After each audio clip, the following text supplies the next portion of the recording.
ಎಲ್ಲರಿಗೂ ನಮಸ್ತೆ. ಈ ದಿನ ನಾವು 8ನೇ ತರಗತಿಯ ಒಂದು ಪಾಠ, ಚುಟ್ಟಿ ಪತ್ರ ಅನ್ನುವಂಥ ಒಂದು ಪಾಠ ಇದೆ. ಆ ಪತ್ರವನ್ನು ಅಥವಾ ಆ ಪಾಠವನ್ನು ನೆಪವಾಗಿಟ್ಟುಕೊಂಡು ಪತ್ರಲೇಖನ ಹಿಂದಿನಲ್ಲಿ ಹೇಗೆ ಬರೆಯೋದು ಅನ್ನೋದ್ರ ಬಗ್ಗೆ ವಿಸ್ತೃತವಾದಂಥ ಒಂದು ಚರ್ಚೆಯನ್ನು ಮಾಡೋಣ. ಯಾಕೆ ಅಂತ ಹೇಳಿದರೆ, ಇದು ಕಂಪಲ್ಸರಿಯಾಗಿ ಪ್ರತಿ ಹಂತದಲ್ಲೂ ಕೂಡ ಒಂದು ಪ್ರಶ್ನೆ ಇದ್ದೇ ಇರುತ್ತೆ. ಚುಟ್ಟಿ ಪತ್ರ ಲಿಖಿಯೇ ಅಂತನೋ ಅಥವಾ ಅಪ್ನೆ ಪಿತಾಜಿ ಕೆ ನಾಮ್ ಪರ್ ಪತ್ರ ಲಿಖಿಯೇ ಅಂತನೋ ಇರುತ್ತೆ. SSLCನಲ್ಲಿ 5 ಅಂಕಗಳಿಗೆ ಈ ಪ್ರಶ್ನೆಯನ್ನು ಮೀಸಲಾಗಿ ಇಡಲಾಗಿದೆ. ಕೇವಲ ಪರೀಕ್ಷಾ ದೃಷ್ಟಿಯಿಂದ ಅಷ್ಟೇ ಅಲ್ಲ, ನಮ್ಮ ಬದುಕಿನ ದೃಷ್ಟಿಯಿಂದನೂ ಕೂಡ ಬಹಳ ಅತ್ಯಂತ ಮಹತ್ವದ ಸಂಗತಿ ಈ ಪತ್ರ ಬರೆಯುವಂಥ ಸಂಗತಿ. ಇಷ್ಟೆಲ್ಲ ಮಾಧ್ಯಮಗಳು, ಆಧುನಿಕ ಮಾಧ್ಯಮಗಳು, ಜಾಲತಾಣಗಳು ಬಂದಾಗಿಯೂ ಕೂಡ ಪತ್ರಲೇಖನ ಬರೆಯೋದು ತಪ್ಪಿಲ್ಲ. ಅದು ಫಾರ್ಮೇಟ್ ಬೇರೆ ಆಗಿರ್ಬೋದು ಅಷ್ಟೇ. ಮೊಬೈಲ್ನಲ್ಲಿ ಬರೀತಿರೋ, ವಾಟ್ಸಪ್ನಲ್ಲಿ ಬರೀತಿರೋ, ಟ್ವಿಟರ್ನಲ್ಲಿ ಬರೀತಿರೋ, ಇಮೇಲಲ್ಲಿ ಬರೀತಿರೋ, ಯಾವುದೇ ಅದು ಫಾರ್ಮೇಟ್ ಚೇಂಜ್ ಆಗಿದೆ. ಆದರೆ ಬರೆಯುವಂಥ ಕ್ರಮ ಮತ್ತು ಬರೆಯುವಂಥ ವಿಷಯ ಒಂದೇ ಆಗಿರುತ್ತೆ ಯಾವತ್ತೂ ಕೂಡ. ಹಾಗಾಗಿ ಪತ್ರಗಳಿಗೆ ಎಂದೂ ಕೂಡ ಮಹತ್ವ ಕಡಿಮೆ ಆಗುವುದಿಲ್ಲ. ಅದನ್ನು ನಾವು ಮೊದಲು ನೆನಪಿಟ್ಕೋಬೇಕು. ಹಾಗೆ ಈ ಹಿನ್ನೆಲೆಯಲ್ಲಿ ನಾವು ಇವತ್ತು ಈ ಚುಟ್ಟಿ ಪತ್ರ ಅನ್ನುವಂಥ ಒಂದು ಪಾಠವನ್ನು ನೆಪವಾಗಿಟ್ಟುಕೊಂಡು 8ನೇ ತರಗತಿಯ 8ನೇ ಪಾಠ ಇದು, ಹೆಚ್ಚಿನ ವಿವರವನ್ನು ತಿಳ್ಕೊಳ್ಳುವಂಥ ಪ್ರಯತ್ನ ಮಾಡೋಣ. ಮೊದಲು ಈ ಪತ್ರಗಳ ಈ ಪಾಠದ ಅಥವಾ ಇದನ್ನು ತಿಳ್ಕೊಳ್ಳುವಂಥ ಒಂದು ಸಾಮಾನ್ಯ ಉದ್ದೇಶ ಏನಪ್ಪ ಅಂತಂದರೆ, ಛಾತ್ರೋಮೆ ಭಾಷಾ ಕೌಶಲ್ಕ ವಿಕಾಸ್ ಕರ್ನ. ಭಾಷಾ ಕೌಶಲ್ಯಗಳು ಏನಿದಾವಲ್ಲ, ನಾವು ಪದೇ ಪದೇ ಹೇಳೋ ಹಾಗೆ ಸುಬೋಪಲಿ, ಸುನುನ, ಬೋಲ್ನ, ಲಿಖ್ನ, ಪಠನ. ಆಲಿಸುವುದು, ಸುನುನ ಆಲಿಸುವುದು, ಬೋಲ್ನ ಮಾತಾಡುವುದು, ಲಿಖ್ನ ಬರೆಯುವುದು, ಪಠನ ಓದುವುದು. ಈ 4 ಕೌಶಲ್ಯಗಳು ಬಹಳ ಅತ್ಯಗತ್ಯವಾಗಿ ಬೇಕು ಒಂದು ಭಾಷೆಯನ್ನು ಕಲೀಲಿಕ್ಕೆ. ಹಾಗಾಗಿ ನಾವು ಯಾವುದೇ ಕ್ರಿಯೆಯನ್ನು ಮಾಡಿದಾಗಲೂ ಕೂಡ ಈ 4 ಕೌಶಲ್ಯಗಳ ಹಿನ್ನೆಲೆಯಲ್ಲೇ ಶುರು ಮಾಡ್ಕೋಬೇಕಾಗಿದೆ. ಈ ಪಾಠನೂ ಕೂಡ ಅದೇ ಥರ ಶುರು ಮಾಡ್ಕೊಳ್ಳೋಣ. ಜೊತೆಗೆ ಛಾತ್ರೋಂಕಿ ಪೂರ್ವಜ್ಞಾನಕ್ಕೆ ಜಾಂಚ್ ಕರ್ನ, ಮಕ್ಕಳ ಪೂರ್ವಜ್ಞಾನದ ಒಂದು ಪರೀಕ್ಷೆ ಮಾಡುವುದು. ಅಂದರೆ ನಾವು ಈ ಪತ್ರ ಬರೆಯೋಕ್ಕೆ ಹೊಂಟಿದ್ದೀವಿ ಅಂದರೆ ನಾವಿಲ್ಲಿ ಏನು ಹೇಳ್ಬೋದಪ್ಪ ಅಂದರೆ ಹೆಂಗೆ ಬರೀಬೋದು ಅಂತ ಹೇಳ್ಬೋದೇ ಹೊರತು ಏನನ್ನ ಬರೀಬೇಕು ಅನ್ನುವಂಥ ಆಲೋಚನೆ ನಿನಗಾಗಲೇ ಇರಬೇಕಾಗತ್ತೆ. ಏನನ್ನ ಬರೀಬೇಕು ಅಂತ ಆಲೋಚನೆ ಇದ್ದಾಗ ನಾವು ಅದನ್ನು ಹೆಂಗೆ ಬರೀಬೋದು ಅಂತ ಈ ಪತ್ರಲೇಖನಗಳ ಮಾದರಿನ ಮುಖಾಂತರ ಹೇಳ್ಕೊಡ್ತೀವಿ ನಾವು. ಹಾಗಾಗಿ ಅಂದರೆ ನಿಮಗೊಂದು ಭಾವನೆ ಇದೆ ನಿಮ್ಮ ಮನಸ್ಸಿನಲ್ಲಿ, ಏನು ಬರೀಬೇಕು, ಯಾರಿಗೆ ಬರೀಬೇಕು, ಏನು ಕೇಳಬೇಕು, ಎತ್ತ ಕೇಳಬೇಕು ಅಂತ. ಅದಕ್ಕೊಂದು ನಿಶ್ಚಿತವಾದ ಚೌಕಟ್ಟನ್ನು ಒದಗಿಸ್ಕೊಡೋದು ಮಾತ್ರ ಈ ಪತ್ರಲೇಖನದ ಉದ್ದೇಶ. ಇನ್ನು ಹಿಂದಿ ಭಾಷಾಕ್ಕೆ ಪ್ರತಿ ರುಚಿ ಉತ್ಪನ್ನ ಕರ್ನ. ಎಂದಿನಂತೆ ನಾವು ಹಿಂದಿ ಭಾಷೆಯನ್ನು ಕಲೀಲಿಕ್ಕೆ ಹೊಂಟಿದ್ದೀವಿ ಅಂದಮೇಲೆ ಹಿಂದಿ ಭಾಷೆಯ ಬಗ್ಗೆ ಒಂದು ಆಸಕ್ತಿಯನ್ನು ಉಡ್ಸ್ಕೊಳ್ಳೋದು ಕೂಡ ಈ ಪಾಠದ ಒಂದು ಮುಖ್ಯ ಆಶಯ. ಮತ್ತು ಜೊತೆಗೆ ಚಾರಿತ್ರಿಕ ವಿಕಾಸ ಕರ್ನ. ಚಾರಿತ್ರಿಕ ವಿಕಾಸ ಅಂದರೆ ನಮ್ಮ ವ್ಯಕ್ತಿತ್ವದ ಬೆಳವಣಿಗೆಯನ್ನು ಮಾಡಿಕೊಳ್ಳುವಂಥದ್ದು. ವ್ಯಕ್ತಿತ್ವದ ಬೆಳವಣಿಗೆ ನಿರಂತರವಾಗಿ ಸಾಗುವಂಥದ್ದು. ಅದಕ್ಕೆ ಯಾವುದೇ ಕೊನೆ ಮೊದಲು ಇಲ್ಲ. ಅದಕ್ಕೆ ಪ್ರತಿ ಹಂತ ಸಾಯೋವರೆಗೂ ಕೂಡ ವ್ಯಕ್ತಿತ್ವವನ್ನು ಬೆಳೆಸ್ಕೊಳ್ಳುವಂಥ ಪ್ರಕ್ರಿಯೆ ಇದ್ದೇ ಇರ್ತದೆ. ಅಂಥ ವ್ಯಕ್ತಿತ್ವವನ್ನು ಬೆಳೆಸ್ಕೊಳ್ಳುವಂಥ ಪ್ರಕ್ರಿಯೆಯಲ್ಲಿ ಈ ಪತ್ರಲೇಖನವು ಕೂಡ ಒಂದು ಆಗಲಿ ಅಂತ. ಇನ್ನು ಮುಂದುವರೆದು ಈ ವಿಶಿಷ್ಟ ಉದ್ದೇಶಗಳು ಅಂದರೆ ವಿಶೇಷವಾಗಿ ಪತ್ರಲೇಖನವನ್ನು ಬರೆಯಲಿಕ್ಕೆ ಯಾವೆಲ್ಲ ಉದ್ದೇಶಗಳಿದ್ದಾವೆ ಅನ್ನೋದನ್ನು ನಾವು ಗಮನಿಸೋಣ. ಮೊದಲನೇದು, ಪತ್ರಕ್ಕೆ ಮಹತ್ವ और ಪ್ರಕಾರ को समझना. ಪತ್ರದ ಮಹತ್ವ ಮತ್ತು ಅದರ ಪ್ರಕಾರಗಳು, ಅವುಗಳ ಬಗ್ಗೆ ನಾವು ಈ ಅವಧಿನಲ್ಲಿ ಹೆಚ್ಚು ವಿವರವಾಗಿ ತಿಳ್ಕೊಳ್ಳುವಂಥ ಪ್ರಯತ್ನವನ್ನು ಮಾಡೋಣ. ಪತ್ರದ ಮಹತ್ವ, ಯಾಕಾಗೆ ಪತ್ರ ಬರಿತೀವಿ, ಯಾಕೆಲ್ಲ ಆ ಪತ್ರಕ್ಕೆ ಮಹತ್ವ ಇದೆ, ಎಲ್ಲ ಪತ್ರಕ್ಕೆ ಮಹತ್ವ ಇದೆ ಅನ್ನೋದ್ರ ಜೊತೆಗೆ ಅದರ ಪ್ರಕಾರಗಳು, ಎಷ್ಟು ಪ್ರಕಾರಗಳಿವೆ, ಯಾಕೆ ನಾವು ಹಾಗೆ ವಿಂಗಡಿಸ್ತೀವಿ ಅನ್ನೋದನ್ನು ಕೂಡ ವಿವರವಾಗಿ ತಿಳ್ಕೊಳ್ಳೋಣ. ಇನ್ನು ಎರಡನೇದು, ಪತ್ರಕ್ಕೆ ಉಪಯೋಗಿತಾಕೋ ಸಮಜ್ನ.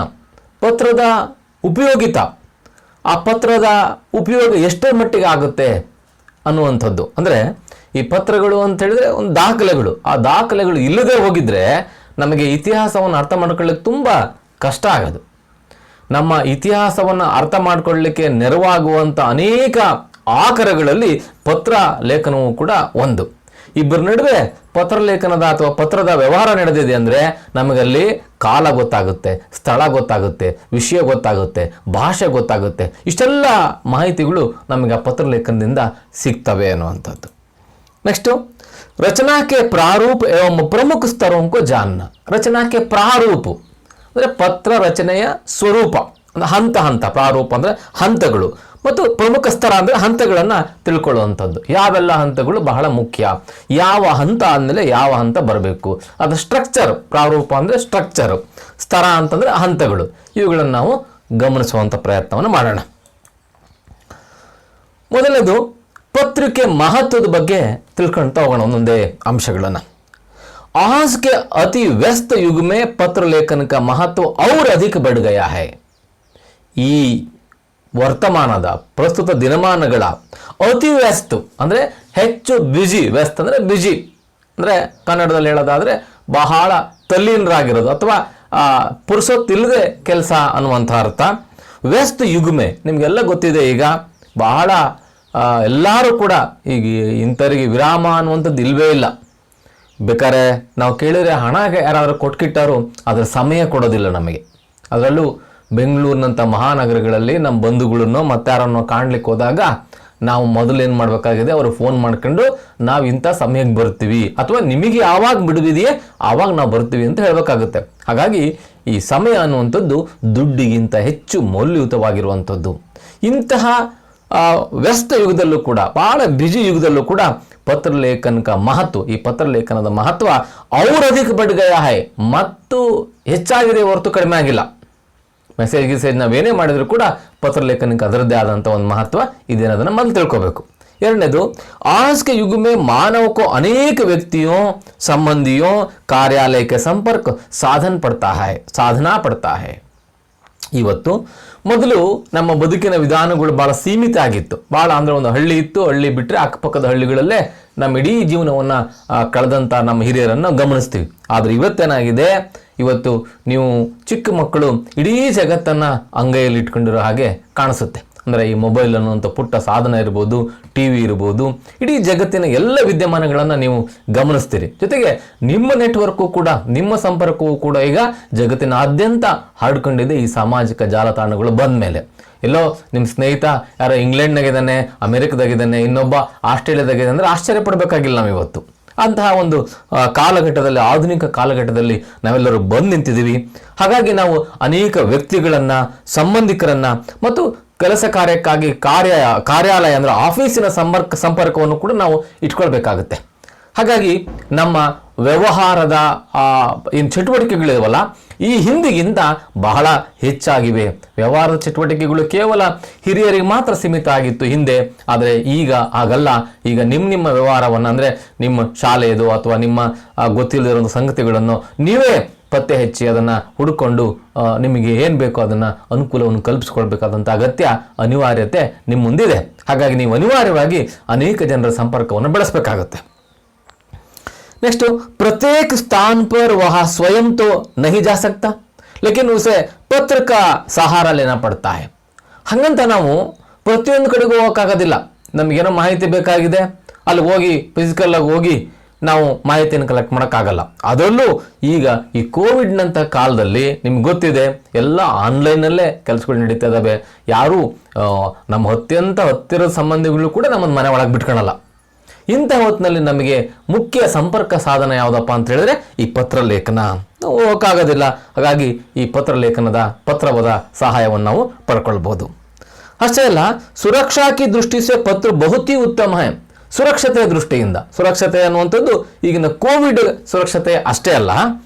ಉದಾಹರಣೆಗೆ ನೀನೋ ಒಂದು ಒಪ್ಪಂದಕ್ಕೆ ಬಂದಿರ್ತೀರಿ, ಇಬ್ಬರು ಗೆಳೆಯರು, ನೀನು ಇದನ್ನು ಕೊಡಬೇಕು, ನಾನು ಇದನ್ನು ಕೊಡ್ತೀನಿ ಅಂತ ಬಂದಿರ್ತೀನಿ ಅಂತ ಇಟ್ಕೊಳ್ಳೋಣ. ಆದರೆ ನಾಳೆ ಅವನೇನು ಮಾಡ್ತಾನೆ, ನಾನು ಹಂಗೆ ಅಂದೇ ಇಲ್ಲ ಅಂತ ಅಂದ್ಬಿಡ್ಬೋದು, ಅವನು ಜಾರ್ಕೊಂಡ್ಬಿಡ್ಬೋದು ಅವನು. ಆದರೆ ಪತ್ರದ ಮುಖಾಂತರ ವ್ಯವಹಾರ ಮಾಡಿದಾಗ ನೀನು ಇಂಥದ್ದು ಬೇಕು ಅಂತ ನೀನು ಬರೆದು, ಅವನು ಆಯಿತು ಅದನ್ನು ಕೊಡ್ತೀನಿ ಅಂತ ಬರೆದು, ಅವೆರಡೂ ಪತ್ರಗಳು ನಿನ್ನ ಹತ್ರ ಇದ್ದಾಗ ಅವನು ಅದರಿಂದ ತಪ್ಪಿಸ್ಕೊಳ್ಳಿಕ್ಕೆ, ಮಾತಿನಿಂದ ಅವನು ವಂಚನೆ ಮಾಡಲಿಕ್ಕೆ ಸಾಧ್ಯ ಆಗೋದಿಲ್ಲ, ಮಾತನ್ನು ಕದಿಯೋದಕ್ಕೆ ಸಾಧ್ಯ ಆಗೋದಿಲ್ಲ.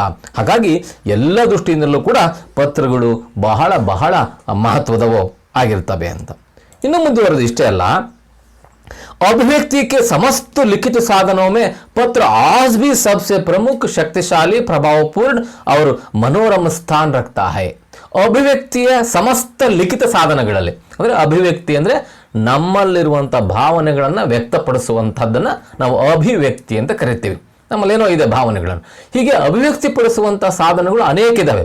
ಭಾಷೆ ಅಂದರೆ ಮಾತಿನ ಮುಖಾಂತರ ಇರ್ಬೋದು, ಸಂಜ್ಞೆಯ ಮುಖಾಂತರ ಇರ್ಬೋದು, ಪತ್ರದ ಮುಖಾಂತರ ಇರ್ಬೋದು, ಪತ್ರಿಕೆಗಳ ಮುಖಾಂತರ ಇರ್ಬೋದು. ಹೀಗೆ ಬೇರೆ ಬೇರೆ ಸಾಧನಗಳು ಇದ್ದಾಗ್ಯೂ ಕೂಡ ಈ ಪತ್ರ ಮಾಧ್ಯಮ ಇದೆಯಲ್ಲ, ಅಭಿವ್ಯಕ್ತಿಗೊಳಿಸುವಂಥ ಪತ್ರ ಮಾಧ್ಯಮ ಇದೆಯಲ್ಲ, ಇದು ಎಲ್ಲಕ್ಕಿಂತ ಪ್ರಮುಖವಾದ, ಶಕ್ತಿಶಾಲಿಯಾದ ಮತ್ತು ಪ್ರಭಾವಪೂರ್ಣವಾದ ಮತ್ತು ಮನೋರಮ, ಬಹಳ ಒಂದು ಮನೋರಂಜನೆಯನ್ನು ಕೊಡುವಂಥ ಒಂದು ಸಾಧನ ಆಗಿದೆ ಅಂತ. ಈಗಲೂ ಕೂಡ ಅನೇಕ ಪತ್ರಗಳನ್ನು ನಾವು ಜತನವಾಗಿ ಇಟ್ಕೊಂಡಿದ್ದೀವಿ. ಐತಿಹಾಸಿಕ ಪತ್ರಗಳನ್ನು ಜತನವಾಗಿ ಇಟ್ಕೊಂಡಿದ್ದೀವಿ. ಎಲ್ಲರೂ ಇಟ್ಕೊಂಡಿರ್ತಾರೆ ಸಾಮಾನ್ಯವಾಗಿ. ಅದರಲ್ಲೂ ದೇಶದ ಐತಿಹಾಸಿಕ ಪ್ರಶ್ನೆ ಬಂದಾಗ ಬ್ರಿಟಿಷ್ನವರು ನಮಗೆ ಸ್ವಾತಂತ್ರ್ಯ ಕೊಡುವಾಗ ಕೊಟ್ಟಿರೋ ಪತ್ರಗಳಿರ್ಬೋದು, ಅವರ ಮತ್ತು ನಮ್ಮ ನಡುವೆ ನಡೆದಿರುವಂಥ ಪತ್ರ ವ್ಯವಹಾರಗಳಿರ್ಬೋದು, ಈ ಎಲ್ಲ ಪತ್ರ ವ್ಯವಹಾರಗಳು ಕೂಡ ಬಹಳ ಮಹತ್ವವನ್ನು ಪಡ್ಕೊಳ್ತವೆ. ಬಹುಶಃ ನೀವು ಸಮಾಜ ವಿಜ್ಞಾನದಲ್ಲಿ ಓದ್ತೀರಿ, ಒಪ್ಪಂದಗಳು ಅಂತ ಓದ್ತೀರಿ ನೀವು. ಒಪ್ಪಂದಗಳು ಅಂದರೆ ಇಬ್ಬರು ವ್ಯಕ್ತಿಗಳು ಅಥವಾ ದೇಶಗಳ ನಡುವಿನ ಒಂದು ಸಮನ್ವಯತೆ. ನೀನು ಹಿಂಗಿರಬೇಕು, ನಾನು ಹಿಂಗಿರ್ತೀನಿ, ಇದು ನಿನ್ನ ಪಾಲು, ಇದು ನನ್ನ ಪಾಲು, ಅಥವಾ ನೀರಿನ ಹಂಚಿಕೆ ಇರ್ಬೋದು, ಭೂಮಿ ಹಂಚಿಕೆ ಇರ್ಬೋದು, ಅಥವಾ ಇನ್ಯಾವುದೇ ವ್ಯವಹಾರಗಳಿರ್ಬೋದು. ಅವೆಲ್ಲವೂ ಕೂಡ ಪತ್ರ ಮುಖೇನ ಇರೋದ್ರಿಂದನೇ ನಾವು ಇನ್ನು ಇಷ್ಟರ ಮಟ್ಟಿಗೆ ಸ್ವಲ್ಪ ಸುರಕ್ಷಿತವಾಗಿರ್ಲಿಕ್ಕೆ ಸಾಧ್ಯ ಆಗಿದೆ. ಇಲ್ಲೂ ಏನಾಗ್ತಿತ್ತಪ್ಪ ಅಂತ ಹೇಳಿದ್ರೆ, ಪ್ರತಿ ಮಾತಿಗೂ ಈಗ ಹೇಳಿದ ಮಾತು ಇನ್ನೊಂದು ಕ್ಷಣಕ್ಕೆ ಇರೋದಿಲ್ಲ, ನಾನು ಹಂಗೆ ಅಂದೇ ಇಲ್ಲ ಅಂತ ನಾವು ಮತ್ತೆ ಜಗಳ ಮಾಡ್ಕೊಂಡು ಕೂತ್ಕೋಬೇಕಾಗುತ್ತೆ. ಆದರೆ ಪತ್ರ ವ್ಯವಹಾರ ಇದ್ದಾಗ ಅದನ್ನು ಬಗೆಹರಿಸ್ಕೊಳ್ಳೋದು ಸುಲಭ ಆಗುತ್ತೆ. ಹಾಗಾಗಿ ಪತ್ರದ ಮಹತ್ವ ಭಾಳ ಈಗಲೂ ಕೂಡ ಹೆಚ್ಚಾಗಿದೆ. ಪತ್ರ ಲೇಖನ ಮೇ ಆತ್ಮೀಯತಾ ಸ್ಪಷ್ಟ ದಿಕಾಯಿ ದೀನಿ ಚಾಯಿ. ಈ ಪತ್ರ ಬರಬೇಕಾದ್ರೆ ನಾವು ಗಮನಿಸಬೇಕಾದ ಮುಖ್ಯ ಅಂಶ ಏನಪ್ಪ ಅಂದರೆ, ಅಲ್ಲೊಂದು ಆತ್ಮೀಯತೆ ಸ್ಪಷ್ಟವಾಗಿ ಕಾಣಿಸ್ಬೇಕು. ಆತ್ಮೀಯತೆ ಅಂದರೆ ಏನಪ್ಪ ಅಂತ ಹೇಳಿದ್ರೆ, ಉದಾಹರಣೆಗೆ ನಾವು ಫಿಸಿಕಲ್ ಆಗಿ ಅಂದರೆ ಪರಸ್ಪರ ದೈಹಿಕವಾಗಿ ನಾವೇನಾದರೂ ಸಂಪರ್ಕ ಮಾಡಿದಾಗ ಏನು ಮಾಡ್ತೀವಿ, ನಾವು ಮೊದಲಿಗೆ ಪರಸ್ಪರ ಭೇಟಿಯಾದಾಗ ಏನು ಮಾಡ್ತೀವಿ, ದೂರದಿಂದ ಕಂಡ ತಕ್ಷಣಕ್ಕೆ ಪರಸ್ಪರ ಮುಗುಳ್ನಗ್ತೀವಿ. ಹತ್ರ ಬಂದಾಗ ಏನು ಮಾಡ್ತೀವಿ, ಕೈ ಕುಲುಕ್ತೀವಿ. ಇದೇನಾಗುತ್ತೆ, ಇದು ನಾವು ಮುಂದೆ ಮಾತನಾಡಲಿರುವಂತಹ ಮಾತುಗಳಿಗೆ ಒಂದು ಬೇಸ್ಮೆಂಟ್ ಇದ್ದಂಗೆ, ಅದು ಬುನಾದಿ ಇದ್ದಂಗೆ. ನಾವು ಮುಖನೇ ಹಿಂಗೆ ಗಂಟು ಹಾಕೊಂಡ್ರೆ ಅವರು ಮುಖ ಗಂಟು ಹಾಕೊಳ್ತಾರೆ, ನಮ್ಮ ಮಾತುಗಳನ್ನು ಪರಸ್ಪರ ವಿನಿಮಯ ಮಾಡ್ಕೊಳ್ಳಿಕ್ಕೆ ಆಗೋದಿಲ್ಲ. ಹಾಗೇನೆ ಪತ್ರ ವ್ಯವಹಾರದಲ್ಲಿ ನಾವು ಫಿಸಿಕಲ್ ಆಗಿರೋದಿಲ್ಲ, ಆದರೆ ನಾವು ಬಳಸುವಂಥ ಭಾಷೆ ಅಲ್ಲಿ ಆತ್ಮೀಯತೆಯನ್ನು ಉಂಟು ಮಾಡುವಂತೆ ಇರಬೇಕು. जिससे ಲೇಖಕ ತಥಾ ಪಾಠಕ ದೋನೋ ಸಮೀಪತಾ ಕಾ ಅನುಭವ ಕರ್ ಸಕ್ತೆ ಹೈ. ಇದರಿಂದ ಲೇಖಕ ಬರೆಯುವಂಥವನು ಮತ್ತು ಪಾಠಕ ಓದುವಂಥವನು ಇಬ್ಬರ ನಡುವೆ ಒಂದು ಆತ್ಮೀಯ ಭಾವನೆಯನ್ನು ವ್ಯಕ್ತಪಡಿಸಬೇಕಾಗುತ್ತೆ. ನೀವು ಆರಂಭಕ್ಕೆ ನೀನು ಹಲೋ ನಮಸ್ತೆ ಅಂದಾಗ ಅವನು ಹಲೋ ನಮಸ್ತೆ ಅಂತಾನೆ ಮುಂದಿನ ಮಾತುಗಳು ಶುರುವಾಗ್ತವೆ. ಅದ್ರ ಬದಲು ಇನ್ನು ಬೇರೆ ಯಾವ್ದಾರ ಶಬ್ದಗಳು ನೀನ್ಯಾವನೋ ನೀನೇನೋ ಅಂತ ಏನಾರ ಬಳಸಿದ್ದೆ ಆದರೆ ಮುಂದಿನ ಮಾತುಗಳು ಕಟ್ಟಾಗ್ತವೆ. ಹಾಗಾಗಿ ಪತ್ರ ವ್ಯವಹಾರ ಮಾಡದೆ ನಾವು ಸಂಪರ್ಕ ಸಾಧಿಸ್ಲಿಕ್ಕಾಗಿರೋದ್ರಿಂದ ಆರಂಭದ ಅಥವಾ ಆ ಪತ್ರದ ಭಾಷೆ ಇದೆಯಲ್ಲ ಅದರಲ್ಲಿ ಆತ್ಮೀಯತೆ ಎದ್ದು ಕಾಣಬೇಕು, ಅದು ಯಾವುದೇ ಪತ್ರ ಆಗಿರಲಿ. नेक्स्ट लिखित भाषा का उद्देश्य सबसे अधिक पत्र लेखन द्वारा ही प्राप्त होता है. ಲಿಖಿತ ಭಾಷೆಯ ಒಂದು ಉದ್ದೇಶ ಅಥವಾ ಲಿಖಿತ ಭಾಷೆಗೆ ಎಷ್ಟರ ಮಟ್ಟಿಗೆ ಮಹತ್ವ ಇದೆ ಅನ್ನುವಂಥದ್ದು ನಮಗೆ ಪತ್ರ ಲೇಖನದ ಮುಖಾಂತರ ಗೊತ್ತಾಗುತ್ತೆ. ನಾವೇನೇ ಮಾತಾಡಿದ್ರು ಕೂಡ ಕೊನೆಗೆ ಏನು ಮಾಡ್ತಾರೆ, ಒಂದು ಪತ್ರ ಲೇಖನ ಅಥವಾ ಒಂದು ಪತ್ರ ಬರ್ಕೊಡಪ್ಪ ಅಂತ ಹೇಳ್ತಾರೆ. ಎಷ್ಟೇ ಆತ್ಮೀಯವಾಗಿರ್ಬೋದು, ನೀವು ಭಾಳ ಚೆನ್ನಾಗಿರ್ಬೋದು, ನಾಳೆ ಆ ಪತ್ರದಿಂದ ಪ್ರಭಾವಿತರಾಗುವಂಥ ಬೇರೆಯವ್ರಿಗೆ ಅದೇನಾದ್ರು ತೊಂದರೆ ಆಗೋದಾದರೆ ಅದನ್ನು ಏನು ಮಾಡ್ತಾರೆ, ಆ ಮಾತಿಗೆ ಮನ್ನಣೆ ಕೊಡಲಿಕ್ಕಿಲ್ಲ. ಆದರೆ ಆ ಮಾತು ಪತ್ರದಲ್ಲಿ ದಾಖಲಾಗಿದ್ದರೆ ಅವ್ರ ಮನ್ನಣೆಯನ್ನು ಕೊಡಲೇಬೇಕಾಗುತ್ತೆ. ಹಾಗಾಗಿ ಲಿಖಿತ ಭಾಷೆಯ ಉದ್ದೇಶ ಎಲ್ಲಕ್ಕಿಂತ ಹೆಚ್ಚಾಗಿ ಪತ್ರ ಲೇಖನ ಮುಖಾಂತರ ನಮಗೆ ಗೊತ್ತಾಗುತ್ತೆ ಅಂತ. ಮುಂದುವರೆದು ಇನ್ನೊಂದಿಷ್ಟು ಅಂಶಗಳು ತಿಳ್ಕೊಳ್ಳೋದಾದ್ರೆ, ಪತ್ರ ಲೇಖನ ದ್ವಾರ ಹಮ್ ದೂಸರೋಂ ಕೆ ದಿಲೋಂ ಕೋ ಜೀತ್ ಸಕ್ತೆ ಹೈ. ಪತ್ರ ಲೇಖನದ ಮೂಲಕ ನಾವು ಮತ್ತೊಬ್ಬರ ಮನಸ್ಸನ್ನು ಗೆಲ್ಲಬಹುದಾಗಿದೆ. ಉದಾಹರಣೆಗೆ ಅಂತ ಅನೇಕ ಪತ್ರಗಳು ಈಗಲೂ ಕೂಡ ಅಜರಾಮರವಾಗಿದ್ದಾವೆ. ಕೆಲವು ಪತ್ರಗಳು ಕೆಲವರಿಗೆ ಬರೆದಿರುವಂಥದ್ದು. ಉದಾಹರಣೆಗೆ ಯಾರು ನೆಹರೂರವರು ಇಂದಿರಾ ಗಾಂಧಿಗೆ ಬರೆದಂಥ ಪತ್ರ ಇರ್ಬೋದು, ಅಬ್ರಹಾಂ ಲಿಂಕನ್ ಅವರು ತಮ್ಮ ಮಕ್ಕಳಿಗೆ ಬರೆದಂಥ ಪತ್ರ, ಅಥವಾ ಶಾಲೆಯ ಅಧ್ಯಾಪಕರಿಗೆ ಬರೆದಂಥ ಒಂದು ಪತ್ರ ಈಗಲೂ ಕೂಡ ಪ್ರಖ್ಯಾತವಾಗಿದೆ. ಅಬ್ರಹಾಂ ಲಿಂಕನ್ ಅಮೆರಿಕದ ಅಧ್ಯಕ್ಷರಾಗಿದ್ದಾಗ ಅದೇ ದೇಶದ ಒಂದು ಸರ್ಕಾರಿ ಶಾಲೆಯಲ್ಲಿ ಅವನ ಮಗನು ಕೂಡ ಓದ್ತಿರ್ತಾನೆ. ಆಗ ಆ ಶಾಲೆಯ ಅಧ್ಯಾಪಕರಿಗೆ ಬರೆದಂಥ ಒಂದು ಪತ್ರ ಇದೆಯಲ್ಲ ಅದು ಸಾರ್ವಕಾಲಿಕ ದಾಖಲೆ. ಅದು ಭಾಳ ಒಳ್ಳೆಯ ಮಾತುಗಳನ್ನು ಅವರು ದಾಖಲಿಸಿದ್ದಾರೆ. ನೀವು ಯಾವುದೇ ಕಾರಣಕ್ಕೂ ಇವನೊಬ್ಬ ಅಧ್ಯಕ್ಷನ ಮಗ ಅನ್ನುವಂಥದ್ದನ್ನು ನೀವು ತೋರಿಸ್ಬೇಡ್ರಿ. ಅವನಿಗೆ ಒಂದೊಂದು ನಾಣ್ಯದ ಒಂದೊಂದು ಪೈಸೆಯ ಬೆಲೆಯನ್ನು ನೀವು ತಿಳಿಸ್ಕೊಡ್ರಿ, ಯಾವುದು ಹೆಚ್ಚು ಅಲ್ಲ ಯಾವುದು ಕಡಿಮೆ ಅಲ್ಲ ಅನ್ನೋದನ್ನು ಮತ್ತು ಪ್ರತಿಯೊಬ್ಬರನ್ನು ಗೌರವಿಸೋದನ್ನು ಕಲಿಸ್ಕೊಡ್ರಿ ಅನ್ನುವಂಥ ಸುದೀರ್ಘವಾದ ಪತ್ರ ಈಗ ಕೂಡ ಪ್ರತಿಯೊಂದು ಶಾಲೆಗೂ, ಪ್ರತಿಯೊಬ್ಬ ಪೋಷಕರಿಗೂ ಮತ್ತು ಪ್ರತಿಯೊಬ್ಬ ವಿದ್ಯಾರ್ಥಿಗೂ ಶಿಕ್ಷಕರಿಗೂ ಅತ್ಯಗತ್ಯ ಅಂತ ಅನಿಸುತ್ತೆ. ಕಾರಣ ಅದು ಪತ್ರವಾಗಿ ಬಂದದ್ದರಿಂದ. ಅಷ್ಟರ ಮಟ್ಟಿಗೆ ಪತ್ರಗಳ ಪ್ರಭಾವ ಇರ್ತದೆ. ಜೊತೆಗೆ ಮೈತ್ರಿ ಬಡಾ ಸಕ್ತೆ ಹೈ, ಗೆಳೆತನವನ್ನು ಅದು ಮುಂದುವರಿಸ್ತದೆ. ಅವರು ಮಂತ್ರ ಮುಗ್ಧ ಕರ್ ಸಕ್ತೆ ಹೈ, ಮತ್ತು ಆ ಭಾವನೆಗಳು, ಆ ಭಾಷೆಯ ಶೈಲಿಯನ್ನು ನೋಡಿದರೆ ನಮಗೆ ಆ ಮಂತ್ರ ಮುಗ್ಧ ಅಂದರೆ ಆ ಬರೆಯುವಂಥವರು ಮತ್ತು ಓದುವಂಥವ್ರಿಬ್ಬರ ನಡುವೆ ಹೆಚ್ಚಿನ ಆತ್ಮೀಯತೆ ಉಂಟಾಗಲಿಕ್ಕೆ ಸಾಧ್ಯ ಆಗುತ್ತೆ. ಇಂಥ ಅನೇಕ ಪತ್ರಗಳನ್ನು ನಾವು ಈಗಲೂ ಕೂಡ ನೋಡ್ಬೋದಾಗಿದೆ. ಅದರ ಭಾಷೆ, ಅದರ ಲಾಲಿತ್ಯ, ಅವರ ಪರಸ್ಪರ ನಡುವಿನ ಸಂಬಂಧ ಅವೆಲ್ಲವೂ ಕೂಡ. ಮುಂದುವರೆದು ಅತಃ ಪತ್ರಲೇಖನ ಏಕ ಐಸಿ ಕಲಾ ಹೈ, ಇವನ್ನೆಲ್ಲ ಗಮನಿಸಿದ ಮೇಲೆ ನಮಗೆ ಗೊತ್ತಾಗೋ ಅಂಶ ಏನಪ್ಪ ಅಂದರೆ ಪತ್ರಲೇಖನ ಬರೆಯುವಂಥದ್ದು ಒಂದು ಕಲೆ. ಅದು ಕಲೆ ಜಿಸ್ಕೆ ಲಿಯೆ ಬುದ್ಧಿ और ಜ್ಞಾನ ಕಿ ಪರಿಪಕ್ವತಾ, ಹಾಗೆ ಆ ಕಲೆಯನ್ನು ನಾವು ಬಳಸ್ಕೊಳ್ಳಿಕ್ಕೆ ಒಂದು ಬುದ್ಧಿನೂ ಇರಬೇಕು, ಜ್ಞಾನದ ಪರಿಪಕ್ವತೆ, ಎರಡರ ಸಮನ್ವಯತೆ ಆಗಬೇಕು. ಅಂತಂದರೆ ಏನು, ಹೃದಯದ ಮತ್ತು ಬುದ್ಧಿಯ ವಿದ್ಯುತ್ ಆಲಿಂಗನ ಆಗಬೇಕು ಅಂತ ಹೇಳ್ತಾರೆ. ಬುದ್ಧಿ ಬರೀ ವ್ಯಾವಹಾರಿಕವಾಗಿ ಯೋಚಿಸುತ್ತೆ, ಆದರೆ ಹೃದಯ ಏನು ಮಾಡುತ್ತೆ, ಮಾನವೀಯ ಅಂತಃಕರಣದಿಂದ ಕೂಡಿರ್ತದೆ. ಅವೆರಡರ ಹದವಾದ ಮಿಶ್ರಣ ಇದೆಯಲ್ಲ, ಅದು ಪತ್ರಲೇಖನದ ಒಂದು ಹೊಳಪಿಗೆ, ಒಂದು ಯಶಸ್ಸಿಗೆ ಕಾರಣ ಆಗುತ್ತೆ ಅಂತ. ವಿಚಾರೋಂಕೆ ವಿಶಾಲತಾ, ಈಗ ನೀವು ಒಂದು ಪತ್ರ ಬರೀಬೇಕು ಅಂತಂದರೆ ಬರೀ ಭಾಷೆ ಗೊತ್ತಿದ್ರೆ ಸಾಲದು, ಅಥವಾ ಹೆಂಗೆ ಬರೀಬೇಕು ಅಂತ ಗೊತ್ತಿದ್ರೆ ಸಾಲದು. ನಿನಗೆ ಆ ಬರೆಯುವ ವಿಷಯದ ಬಗ್ಗೆ ಒಂದು ಕಮಾಂಡಿಂಗ್, ಒಂದು ಅಧಿಕಾರ ಅಥವಾ ತಿಳುವಳಿಕೆ ಹೆಚ್ಚಾಗಿರ್ಬೇಕಾಗುತ್ತೆ. ವಿಷಯಿಕ ಜ್ಞಾನ, ಆ ವಿಷಯದ ಜ್ಞಾನ. ಅಭಿವ್ಯಕ್ತಿ ಕಿ ಶಕ್ತಿ, ನೀನು ಹೇಗೆ ಎಕ್ಸ್ಪ್ರೆಸ್ ಮಾಡ್ತೀಯ, ಅಭಿವ್ಯಕ್ತಿ ಅಂದರೆ ಎಕ್ಸ್ಪ್ರೆಸ್ ಮಾಡುವಂಥದ್ದು, ಹೇಗೆ ಅದನ್ನು ಹೇಳ್ತೀಯ ಅನ್ನುವಂಥದ್ರ ಶಕ್ತಿ. ಭಾಷಾ ಪರ್ ನಿಯಂತ್ರಣ, ಮತ್ತು ಭಾಷೆಯ ಮೇಲೆ ಹಿಡಿತ. ನಿನ್ನ ಭಾವನೆಗಳಿಗೆ ಅನುಗುಣವಾಗಿ ನಿನ್ನ ಭಾಷೆ ಹೊರಗೆ ಬರಬೇಕು, ಆಗ ಆ ಭಾಷೆಯ ಮೇಲೆ ನಿನಗೆ ಹಿಡಿತ ಇದೆ ಅಂತ ಅರ್ಥ ಆಗುತ್ತೆ. ಅಂತಹ ಒಂದು ಭಾಷೆಯ ಮೇಲೆ ನಿಯಂತ್ರಣ ಅತ್ಯಂತ ಅವಶ್ಯಕವಾಗಿ ಇರಬೇಕಾಗುತ್ತೆ, ಮತ್ತು ಒಂದು ಒಳ್ಳೆ ಪತ್ರಕ್ಕಾಗಿ ಅಂತ. ಅಂದರೆ ಒಂದು ಪತ್ರವನ್ನು ಬರೆಯೋಕೆ ಹೊರಟಿವಿ ಅಂದರೆ ಇವನ್ನೆಲ್ಲವನ್ನೂ ಕೂಡ ನಾವು ಗಮನಿಸಬೇಕಾಗುತ್ತೆ. ಬರೀ ಪತ್ರ ಬರೆಯೋದು ಅಂದರೆ ಬರೀ ಒಂದು ಸಾಲ ಬರೆದು 5 ಮಾರ್ಕ್ಸ್ ತಗೊಳ್ಳೋದು ಅಂತಲ್ಲ, ಅದೆಲ್ಲ ಅಂಶಗಳನ್ನು. ಇವಿಷ್ಟು ಆದಮೇಲೆ ಈ ಪತ್ರಕ್ಕೆ ವಿಶೇಷತಾಗಿ ಗಮನಿಸ್ಬೇಕು. ನಾವು ಹೇಗಿರ್ಬೇಕು ಹಂಗಾದ್ರೆ ಅಂತ ಪತ್ರಗಳು, ಈ ಎಲ್ಲ ಅಂಶಗಳನ್ನು ನೋಡಿದ್ವಿ, ನಾವು ಮಹತ್ವವನ್ನು ಗಮನಿಸಿದ್ವಿ. ಈ ಮಹತ್ವ ಇನ್ನಷ್ಟು ಹೆಚ್ಚಾಗಲಿಕ್ಕೆ ಅಥವಾ ಆ ಪತ್ರಲೇಖನದಲ್ಲಿ ಜಾರಿಗೊಳ್ಳಲಿಕ್ಕೆ ನಾವು ಅನುಸರಿಸಬೇಕಾದಂತಹ ಮಾರ್ಗಸೂಚಿಗಳೇನು ಅಂತ ನಾವು ಪರೀಕ್ಷೆ ಮಾಡ್ಕೊಂಡಾಗ ಮೊದಲನೇದೇನಪ್ಪ ಅಂದರೆ ಸರಳತಾ. ನಮ್ಮ ಪತ್ರ ಹೆಂಗಿರ್ಬೇಕಪ್ಪ ಅಂದರೆ ಸರಳವಾಗಿರ್ಬೇಕು. ಅದಕ್ಕೆ ನೋಡಿ, ಪತ್ರ ಕಿ ಭಾಷಾ ಸರಳ ಸ್ಪಷ್ಟ ತಥಾ ಸ್ವಾಭಾವಿಕ ಹೋನಿ ಚಾಹಿಯೆ. ಪತ್ರದ ಭಾಷೆ ಸರಳವಾಗಿರಬೇಕು. ಅಂದರೆ ನಿನ್ನ ಬೌದ್ಧಿಕ ಮಟ್ಟ ಆ ಓದುಗನ ಬೌದ್ಧಿಕ ಮಟ್ಟಕ್ಕೆ ಸರಿ ಇಲ್ಲದೆ ಇರ್ಬೋದು. ಅಂದರೆ ನೀನು ತಿಳ್ಕೊಂಡಿರುವಂಥ ಎಲ್ಲ ಆ ಭಾಷೆಗಳನ್ನು, ಎಲ್ಲ ಶಬ್ದಗಳನ್ನು ಅವನು ಓದುವವನು ಗೊತ್ತಿರಲಿಕ್ಕಿಲ್ಲ. ಅದಕ್ಕೆ ನಾವೇನು ಮಾಡಬೇಕು, ಇಬ್ಬರಿಗೂ ಗೊತ್ತಾಗುವಂಥ ಒಂದು ಸಾಮಾನ್ಯ ಅಂದರೆ ಸರಳವಾದ ಒಂದು ಭಾಷೆಯನ್ನು ಬಳಸಬೇಕು. ಅಷ್ಟೇ ಅಲ್ಲ, ಸ್ಪಷ್ಟ ಹೇಳಬೇಕಾದ ವಿಷಯವನ್ನು ಭಾಳ ಸ್ಪಷ್ಟವಾಗಿ ಹೇಳಬೇಕು. ಈ ಕೆಲವರು ಎಂಥದ್ದು ಕನ್ನಡದಾಗ ಒಂದು ಗಾದೆ ಮಾತಿದೆ, ಕೊಂಕಣ ಸುತ್ತ ಮೈಲಾರಕ್ಕೆ ಬರೋದು ಅಂತ ಅಂತಾರೆ. ಕೊಂಕಣ ಸುತ್ತ ಮೈಲಾರಕ್ಕೆ ಬರೋದು ಅಂತೇಳಿ. ಒಂದು ಪೆನ್ ಕೊಡಪ್ಪ ಅಂತ ನಾವು ಕೇಳೋ ವಿಷಯನ, ಒಂದು ಪೆನ್ ಬೇಕಾಗಿತ್ತು, ಪೆನ್ ಕೊಡಿ ಅಂತ ಕೇಳಬೇಕಾಗಿದ್ದ ವಿಷಯನ ಭಾಳ ದಿನ ಗಮನಿಸ್ಬೇಕು. ನೋಡಿ ನಾನು ಅಲ್ಲೇ ಮರ್ತ ಬಿಟ್ಟು ಬಂದ್ಬಿಟ್ಟೆ ಅಂತ ಇವ್ನು ಕೇಳಬೇಕು. ಏನು ಮರ್ತ್ಬಿಟ್ಟು ಬಂದೆ? ಪೆನ್ನ. ಮತ್ತೆ ಎಲ್ಲಿ ಮರ್ತ್ಬಿಟ್ಟು ಬಂದೆ? ಮನೆ ಮರ್ತ್ಬಿಟ್ಟು ಬಂದೆ. ಈಗಿಲ್ಲ ಬರೆಯೋಕ್ಕೆ ಇಲ್ಲ. ಏನು ಮಾಡ್ಬೇಕೀಗ? ನಿಂತಾಗ ಇನ್ನೊಂದು ಇದೆಲ್ಲ ಕೊಡು. ಇಷ್ಟೆಲ್ಲ ಸಂಭಾಷಣೆ ಸುದೀರ್ಘ ಬೆಳೆಸ್ಬೇಕಾಗತ್ತೆ. ಅದ್ರ ಬದಲಿಗೆ ಅವ್ನು ನೇರವಾಗಿ ನಾನು ಪೆನ್ ಮರ್ತ್ಬಿಟ್ಟು ಬಂದಿದ್ದೀನಿ, ನಿಂತಾಗ ಒಂದು ಎಕ್ಸ್ಟ್ರಾ ಪೆನ್ ಇದೆಯಲ್ಲ ಅದನ್ನು ಕೊಡು ಅಂದ್ಬಿಟ್ರೆ ಮುಗಿದೋದು, ನೇರ ಸರಳ.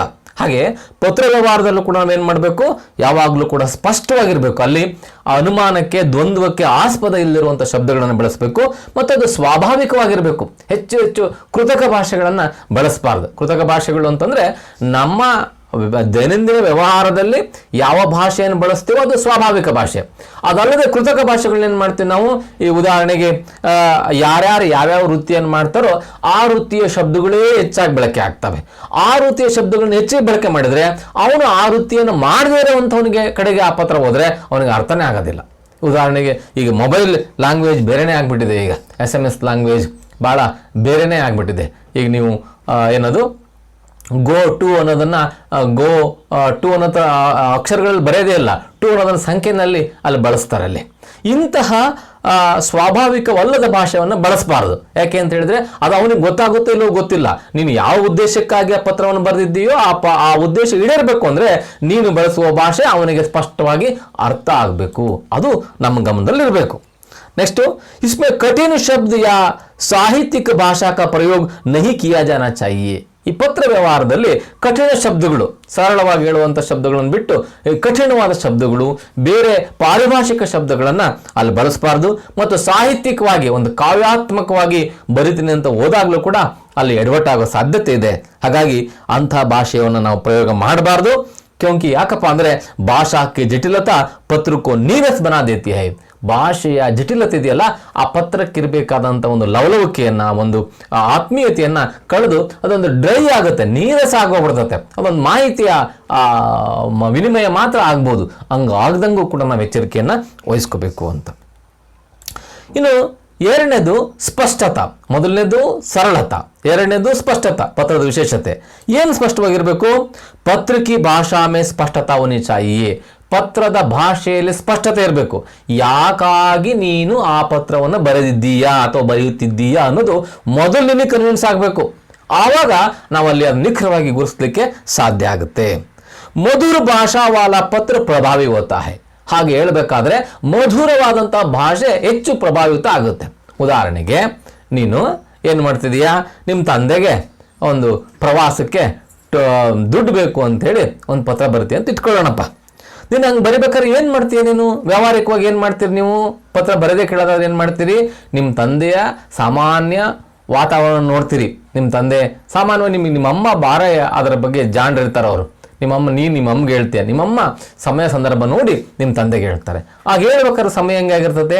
ಅವ್ರು ಊಟ ಮಾಡಿರ್ತಾರೆ, ಆರಾಮಾಗಿ ಮಾತಾಡ್ಕೊಂತ ಕೂತಿರ್ತಾರೆ, ಎಲ್ಲ ಅಡಿಕೆ ಹಾಕೊಂಡು ಕೂತ್ಕೊಂಡಾಗ ಮೆಲ್ಲಕ್ಕೆ ತೆಗಿತಾಳೆ ನಿಮ್ಮಮ್ಮ, ಪಕ್ಕದ ಮನೆಯವರೆಲ್ಲ ಆ ಹುಡುಗನು ಟೂರ್ ಹೋಗ್ತಾನಂತೆ, ನಮ್ಮ ಹುಡುಗನು ಹೋಗೋಕ್ಕೆ ಇಷ್ಟಪಟ್ಟದಾನೆ, ಮತ್ತು ಒಂದಿಷ್ಟು ಏನಾರ ಮಾಡಿ ಅವನಿಗೆ ದುಡ್ಡನ್ನು ಹೊಂದಿಸ್ಕೊಡ್ರಿ ಅಂತ ಹೇಳ್ತಾನೆ. ಇದು ಸರಿಯಾದ ದಾರಿ. ಅದು ಬಿಟ್ಟು ನಿಮ್ಮ ಅಪ್ಪ ಬ್ಯಾಸೆ ಹೊಡ್ಕೊಂಡು ಬಂದಿರ್ತಾನೆ, ಮಠ ಮಧ್ಯಾಹ್ನ ಊಟ ಮಾಡಿರಲ್ಲ, ಹಂಗೆ ಹೊಟ್ಟೆ ತಿರುಗೊಡ್ತಿರ್ತತೆ, ಅವನು ಒಳಗೆ ಬರೋದೇ ತಡ ನಿಮ್ಮಮ್ಮ ಅವನು ಶಾಲೆಗೆ ದುಡ್ಡು ಕೊಡ್ಬೇಕಾಗಿತ್ತು ಅಂದರೆ ಆ ಬಾರ್ಕಲ್ ತಗೊಂಡು ಬಾರಿಸಿದ್ನೆ. ಇದೇ ಅಂಶ ಇಲ್ಲೂ ಕೂಡ ಅನ್ವಯ ಆಗುತ್ತೆ. ನಾವು ಬಳಸುವಂಥ ಭಾಷೆ ಆಗಿರಬೇಕು, ಮಧುರವಾಗಿರಬೇಕು. ಈಗ ದುಡ್ಡು ಕೇಳೋದಾದ್ರೆ ಏನು ಮಾಡ್ತೀರಿ? ನೇರವಾಗಿ ನೀವು ದುಡ್ಡು ಕೇಳಿದಾನೆ, ಅಪ್ಪ ನಾನು ಇಲ್ಲಿ ಚೆನ್ನಾಗಿದ್ದೀನಿ, ಭಾಳ ಚೆನ್ನಾಗಿ ಓದ್ತಾ ಇದ್ದೀನಿ, ಈ ಸರಿ ಶಾಲೆಗೆ ನಾನೇ ಫಸ್ಟ್ ಕಣಪ್ಪ ಅಂತ ಹೇಳಿ ಆದಮೇಲೆ ನೀನು ಹಿಂಗೆ ನಮ್ಮ ಸ್ನೇಹಿತರೆಲ್ಲ ಟೂರ್ ಹೊಂಟಿದ್ದಾರೆ, ನನಗೂ ಹೋಗ್ಬೇಕು ಅಂತ ಅನಿಸಿದೆ, ದಯವಿಟ್ಟು ನೀನು ಇಷ್ಟು ದುಡ್ಡನ್ನು ನೀನು ಹೊಂದಿಸಿ ಕಳಿಸ್ಕೊಡು ಅಂತ ನೀನು ಪತ್ರ ಬರೆದ್ರೆ ನಿಮ್ಮಪ್ಪ ಖುಷಿ ಆಗುತ್ತೆ. ದುಡ್ಡು ಇಲ್ಲದೆ ಇದ್ದರೂ ಹೆಂಗಾದರೂ ಮಾಡಿ ಹೊಂದಿಸಿ ಕಳಿಸ್ತಾನೆ. ಆದರೆ ನೇರವಾಗಿ ನೋಡು ಇಂಥ ದಿನಾಂಕ ನಾನು ಟೂರ್ ಹೋಗ್ತಾ ಇದ್ದೀನಿ, ಇಷ್ಟು ದುಡ್ಡು ಕಳಿಸ್ಬಿಡು ಅಂತ ನೇರವಾಗಿ ಬರೋದು ಏನು ಮಾಡ್ತಾನೆ, ಅವನ ಹತ್ರ ದುಡ್ಡಿದ್ರು ನಿಮಗೆ ಕಳಿಸೋ ಸಾಧ್ಯತೆಗಳು ತುಂಬ ಕಡಿಮೆ ಆಗ್ತವೆ. ಹಾಗಾಗಿ ಈ ಮಧುರ ಭಾಷೆ ಇದೆಯಲ್ಲ ಒಂದು ಪ್ರಭಾವಿ ಪತ್ರದ ಲಕ್ಷಣ ಅನ್ನೋದನ್ನು ನಾವು ಯಾವತ್ತೂ ಕೂಡ ಮರಿಬಾರ್ದು. ಶಬ್ದೋಂಕ ಚಯನ್ ವಾಕ್ಯ ರಚನಾ ಕಿ ಸರಳತಾ ಪತ್ರ ಕೋ ಪ್ರಭಾವಶಾಲಿ ಬನಾತಿ ಹೈ. ಹಾಗಾದ್ರೆ ಪ್ರಭಾವಶಾಲಿ ಬರೆಯೋದೇ ಮಾಡ್ಕೊಳ್ಳೋದು ಹೇಗೆ ಆ ಪತ್ರವನ್ನು ಅಂದರೆ ಶಬ್ದೋಂಕ ಚಯನ್, ಶಬ್ದಗಳ ಆಯ್ಕೆ ಇದೆಯಲ್ಲ ಅದು ಬಹಳ ಇಂಪಾರ್ಟೆಂಟು.